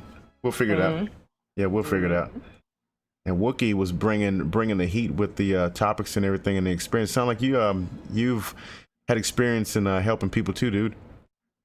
Yeah, no, I definitely have. Like I said, I went through my own stuff with like alcoholism and stuff like that, and really finding like a balance for myself, and you know, just when alcohol was a problem for me, I didn't want it to be a problem no more. So I had to figure out a way of, getting off of it to be able to get back to it in a responsible manner. Yeah. So now I'm not drinking 24 packs and going to work hungover. I was thinking that was okay. I'm like, oh, I'm a functioning alcoholic. I'm not missing work, but I wasn't able to perform where I should have been, and people could tell, like that I had been drinking and that I wasn't taking care of myself. And so I had to get out of that to where I could respect alcohol, and now I'm having a lot better time with it. It's no longer like a depression crutch. I was like, if I'm depressed, figure out why. If I'm this, figure out why. I had to break those habits. Like, I don't drink every time I game now. I will on some nights, but it used to be if I'm going to game, I need to go buy some beer. It ain't like the tequila nights when we was playing with the universal remote on Destiny, is it? I think after that we all changed. Yeah, we all changed after that. But no, it was just like something personal I had to go through to be like, this isn't who I want to be. I don't want to be someone who's makes an ass out of himself sometimes when he gets too drunk. Like, you send that drunk text and in the morning you're like, fuck, I would never say that sober. It just embarrassed as hell. Yeah. I trust me. I feel you, dog. So I was like, I don't want to be that person, and that's something I can easily control, so I'm going to control it. And that's what I was telling her. I had to remove some people out of my life. I had to be like, yo, I can't chill with you because every time we go to chill, you just want to drink. Well, that's what it takes sometimes. It takes you being cognizant of what you have going on, and then making a conscious decision of making a change, and then identifying what it is that's enabling you to keep on doing what you're doing. So when you figure out, hey, these people are enabling me, you got to cut that loose. And when they don't care about you enough to actually acknowledge it and be like, you know what, I support your decision, then that's when you definitely have to cut them off completely. So yeah. Yeah, and a big thing was like breaking habits. What I'm saying? Like, I was tying, being drunk to happiness. So I couldn't play the game and be happy if I didn't have beer. That's the habit I had built. When I realized that I could play the game without being drunk and still have fun, that's when I could start adjusting my habits. Oh, I can go out to the bar and play some pool and only have 3 drinks. I don't have to get shit faced, and I can still have fun. So when you break those bad habits and you set new good ones in place, that's when you really conquer your addiction. Because now I don't care how much you beg me to keep drinking with you, I'm not going to, because that's no longer one of my habits. Yeah. Yep, I agree. Yeah, you gotta check out these scores, bro. I've been smacking people with no sound on. I've been looking at the picture you were sending me and stuff. I was trying to get some more people in because that was a really interesting subject and stuff, and I hope we'll be able to get her back on at another time too, so we can see what's going on with her journey and everything. Like, that's a very important topic. I know people who didn't make it through recovery, and I know people who are struggling with it right now. So I'm glad the conversation went that way and we actually got her on there. Like, she's an awesome person. Yeah, that was cool. That was sometimes it's nice to get the real shit out there too, talk about stuff that actually matters to people because you could have a friend that you've known on social media for a long time, and you guys always discuss like the happy things or like the comics or video games, but you don't know like their true story, or like even if they're going through something that you could have been helping them with. So it's always cool to like have that real conversation and get that other side of people. Yeah, a lot of times you don't know what people are going through, even though they can have a smile on their face, and you really don't have an idea of what they're going through or what they're coping with. And you know what? A lot of times is, and this is selfish, but a lot of times we don't really care what someone's going through. Yeah, You know, unless it that doesn't affects make that us. makes sense. Unless it affects us personally, like unless your relationship with them will affect you. So like if your girlfriend is going through something, you only care because it affects you as well. Like yeah, you probably care more than that, but that's why you don't really be going to help and chase your exes to help them because they're no longer in your life affecting it as much. So You ever ask somebody a question, hey, what's going on, or how you doing, and you don't expect anything other than doing fine. But if they yeah, say, yeah, you know what I mean. Yeah. it gets awkward real quick because you didn't really care. Like Yeah, you're yeah, not really trying you to. really didn't care.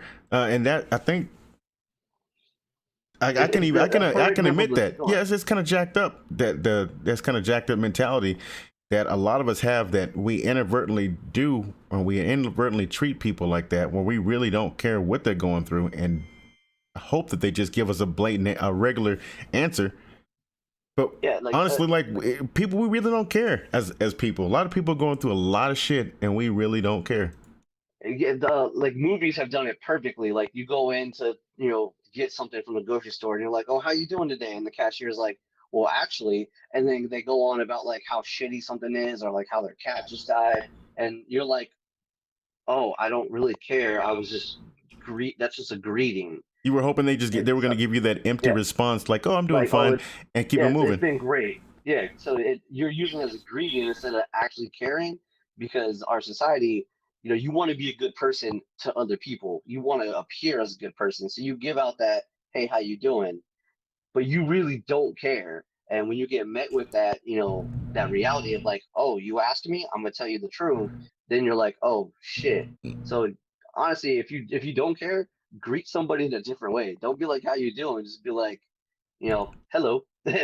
Something that's not going to open up that conversation if that's the way it actually is, because you asking for it. You're asking for someone to tell you how crappy their day is. Honestly, dude, and like in my position now, where with my job now, I have to actually care. And there's a whole Yeah, reason it's why different. I even took the position in the first place. Well, yeah, I got promoted last week to a master sergeant, so that's the E7. And my job as a first sergeant, I have to take care of the people in my squadron and the personal stuff that they go through, or the things that they have happen in their life that they normally wouldn't tell anybody. Let's say they don't want to tell the commander, they don't want to tell their supervisor, so they can come to me and I can direct them to the facilities that they need. Say it could be the VA, or it could be like mental health specialists or anything. And that's my job right now. But I have to, when I ask a question, it has to be a general caring question, and I have to actually follow up with it. Because Yeah, if I if lose someone, my, go ahead. I was saying, because if you're like, "Oh, how you doing, Timmy?" And Timmy's like, "Well, actually, my mom just died and my girlfriend left me for my brother, and I'm thinking about killing myself." If you don't follow up with that, you know, even if he says it like in a joking way, like, "I guess I I'll gotta just take it go kill seriously. myself." I definitely Yeah, gotta take it if serious. you pass it up on that, you're actually liable. You're responsible for that because you are in a position to be his caretaker, basically. Pretty You know, much, man. Yeah, you have you to pretty much hit the follow up nail on on the that. head right there. I gotta there's been a couple times I've been on phone calls. It may be an hour, 2 hours, 3 hours, or actually have to do home visits and welfare checks to make sure people are okay, because they may be suicidal, or they may be thinking about hurting themselves or someone else, and I gotta have to actually go there with someone else, with a witness, and take them to the VA or whatever to make sure that they're okay. Um, because it's a stressful job. It's, first of all, from being in the military, period, and I gotta watch out for these young guys that are in my unit. So yeah, it's Hey, it takes a even toll. if they Even if they're like, "Oh, I'm just joking," you can't take it as a joke. You gotta take it at face value. Which Pretty is much. gotta be new. Yeah, it's gotta be new for you. Well, I got to be genuine enough so they can feel like they're comfortable and they can actually talk to me about these things, because a lot of times they won't even put it out there. And then unfortunately sometimes I'll find some things out later on, like let's say that they do mess up on the job, or they're they may be drunk or intoxicated or whatever the case may be, and something happens, then the truth comes out after I have to counsel them and they tell me what's going on. So um man, a lot of times we do not know what people are going through, and Yeah, a lot of times we don't that's find out true. until it's too late. So I don't That's know. 100% true, man. There's people that you thought were happy and they end up killing themselves and their whole family. You would have never guessed that. You know why you would have never guessed it? Because the signs are usually always there. We The don't people we get don't care enough to really just to see the red flags. Like when someone's suicidal, there are warning signs. In Yeah, most cases, there are definitely. warning signs. They start giving things away. They start talking a certain way. They start losing interest in the things that they A normally. lack of self preservation, because a lot of people, my thing about it is if you're suicidal, you're silent. People who do actually kill themselves don't talk about killing themselves. They just have a lack of empathy for themselves. And, they'll put themselves in situations that a normal person wouldn't. People who talk about killing themselves, like, oh, I'm going to kill myself if A doesn't meet B or C doesn't do what I say. That's usually Those are a cry for people that help. are They want you to step in. those are manipulators. Those are people who are trying to manipulate your feelings, your emotions, and usually they have a really high self-preservation. Well, you But know people what? who have a low I would say that some self-preservation, people, because I think it's not the same for everyone. For some people who would say that, um, for the well, I'll say this from experience. 'Cause I used to have somebody who did do that all the time. You're absolutely right. They were manipulators, and they would do that because they didn't want me to leave. They had abandonment issues, and they would say they were yeah, going to kill myself if I left, and they would never do it until one day I was like, well, do it. Go ahead and do it. They never did it because, like you said, they had high preservation, a high preservation mentality. They just wanted to manipulate me until it didn't work and anymore. you could definitely tell the difference. But then there are some people, and this is why it's so dangerous, because some people who, when they do say it, they actually do mean it, and you can't tell until you figure out that they're manipulating you or not. So it's kind of scary. And we're Yeah, not we're that's what I'm not saying. experts. None of us are experts. Usually a manipulator will get upset about the treatment and help because that's not what they're wanting. They're not wanting to get treatment or help. They're wanting the result of, manipulating you. Where someone that That really attention. is, having a problem usually will be hostile at the beginning, but then really appreciative of the help at the end because you actually saved their life. And I've had friends that like, talking about he's gonna kill himself, and I'm like, okay, you know, I called the cops and Baker acted him. He was pissed at me for doing that. But that's because I knew he was someone who just tries to manipulate. He's done this since I've known him. He'll try to manipulate people, and he got drunk one night and even told me like, "Oh, I tell girls this so they don't leave." You guys still friends? No, hell no, So yeah, hell I no. wonder whatever, because the woman that I was dating used to do that a long time ago. She used to do that all the time, and it just never worked. Well, no, it did work because back then I was naive until I figured it out. Like, wow. But I think it's a disservice to people who are actually going through things, Yep, and that's what it is. yeah. So It's disrespectful to someone who actually is it. Because I can't even imagine wanting to end my own life. right. I've always had like a high self-preservation. So for someone to be that sick, I couldn't even imagine it. So if you to downplay it to try to get something from somebody else to manipulate somebody, that's like pretending to have cancer, bro. Like that's just it's disgusting. It's definitely sick. That's crazy. But people out there do that, for whatever selfish reasons. Um, Yeah, that's what I'm saying. People pretend to have cancer too. People are gross. You know what I'm saying? People are in this world are nasty. Not all of them, but a lot of people are. Oh, I think it's crazy. Like let's see. how Misunderstood those says things can be. the edits. What I'm doing is I'm running a program called Wallpaper Engine on my PC, and what I'm doing is I'm just cycling through some of the wallpapers that I have added on my PC. So I just do that so people who are watching, they can listen to the audio and also just watch something nice on the screen instead of just hearing my boring self. Shit, should be streaming your gameplay. That's what I'm doing right now. I'm playing. Nah.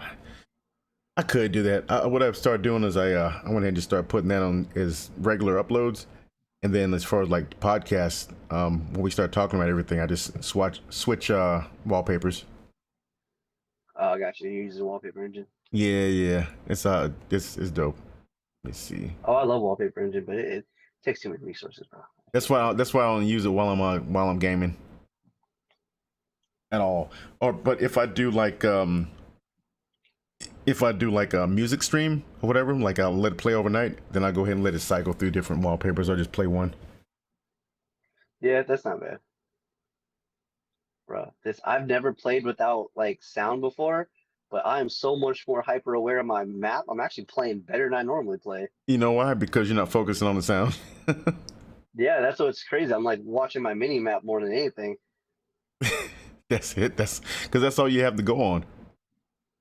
But it's just insane, like how better I am without sound. I'm like, holy shit! I'm just gonna not use sound ever again. Like you need sound sometimes. Nah, obviously it's optional because I'm playing fucking amazing. Hey, Courtney, you still there? I'm still here. You I was about to say, do you have anything that you would like to add or put on? Because let me see. Probably end up ending this pretty soon. Not at this time. I think one day. No, you know what? I think on a regular basis, we should add just general talks and wellness checks on each other as it could be a podcast. We just have people come in and we just talk about life. I think that'd be there. I think that'd be pretty therapeutic, honestly. I'm saying sometimes it's nice to actually have someone actually care. It's different. I think that would be dope because a lot of times mental health, mental illness, and a lot of these different issues and stuff that we actually covered tonight, people really don't talk about. I think it'll be therapeutic for people to just have a roundtable discussion about whatever the case, whatever we want to talk about. I think that'd be awesome. So, and sometimes it doesn't have to always be bad too, you know. No. You can talk about the good stuff. You can share your achievements and stuff that like your promotion and stuff like that. Like some people just don't have someone that they can get that brag out to, and you need that sometimes to boost up your own self-esteem. I think a lot of times like that self affirmations and then actually big up in somebody else for their accomplishment too is very healthy, like a positive reinforcement too. Also breaks that stigma. I see a lot of like cisgender males have a hard time complimenting each other. They can't be like, oh, good job, and actually because you raised to be hard and not actually care about nobody else but yourself. So it's cool to be able to break that norm and normalize that, like normalize being nice to people for the sake of being nice to people. Yeah, I think we definitely got to get past that whole stigma and the whole macho. You got to be this and that because you really can't just straight up define what it is to be XYZ. Yeah, that's what I'm saying. You should be able to bring up your homies without feeling weird about it. Yep, agreed. Oh, let me see. What am I doing here? I figure out that was a wallpaper I was gonna put it on. I straight up lost it. Damn it! I'm blaming you, Wookie. Hey, go ahead. I'm over here slaying people. I'm blaming you. And I can jump on with you for a few games and everything before I go to bed. But because I stayed up to play with you. Yeah, see, my bad, dude, my bad. But no, okay, so we went ahead and talked about Loki today. We talked about a bunch of other stuff. We ended up talking about addiction, stigmas, and life in general. We talked about cancel culture. But honestly, I think that this was a great start back to having a regular podcast, and I'm glad that we had our guest come on, Misunderstood. And you guys make sure that you hit the links that I left in the chat and go follow her, go subscribe, and I look forward to having her on more. Thanks for stopping with us, Wookie. And Courtney, as always, anything yet for the people who are still listening? Bye bye, y'all. We will see you guys on the next one. Thank you for stopping by and watching. And shout out to Black Man Being Brutally Honest. Shout out to You Ain't Shit for watching. And whoever is watching, if you do watch this later on, make sure you subscribe and like and leave a comment. And hopefully we can get you on one of the next shows. So thank you for stopping by. Peace. Darth Skater out.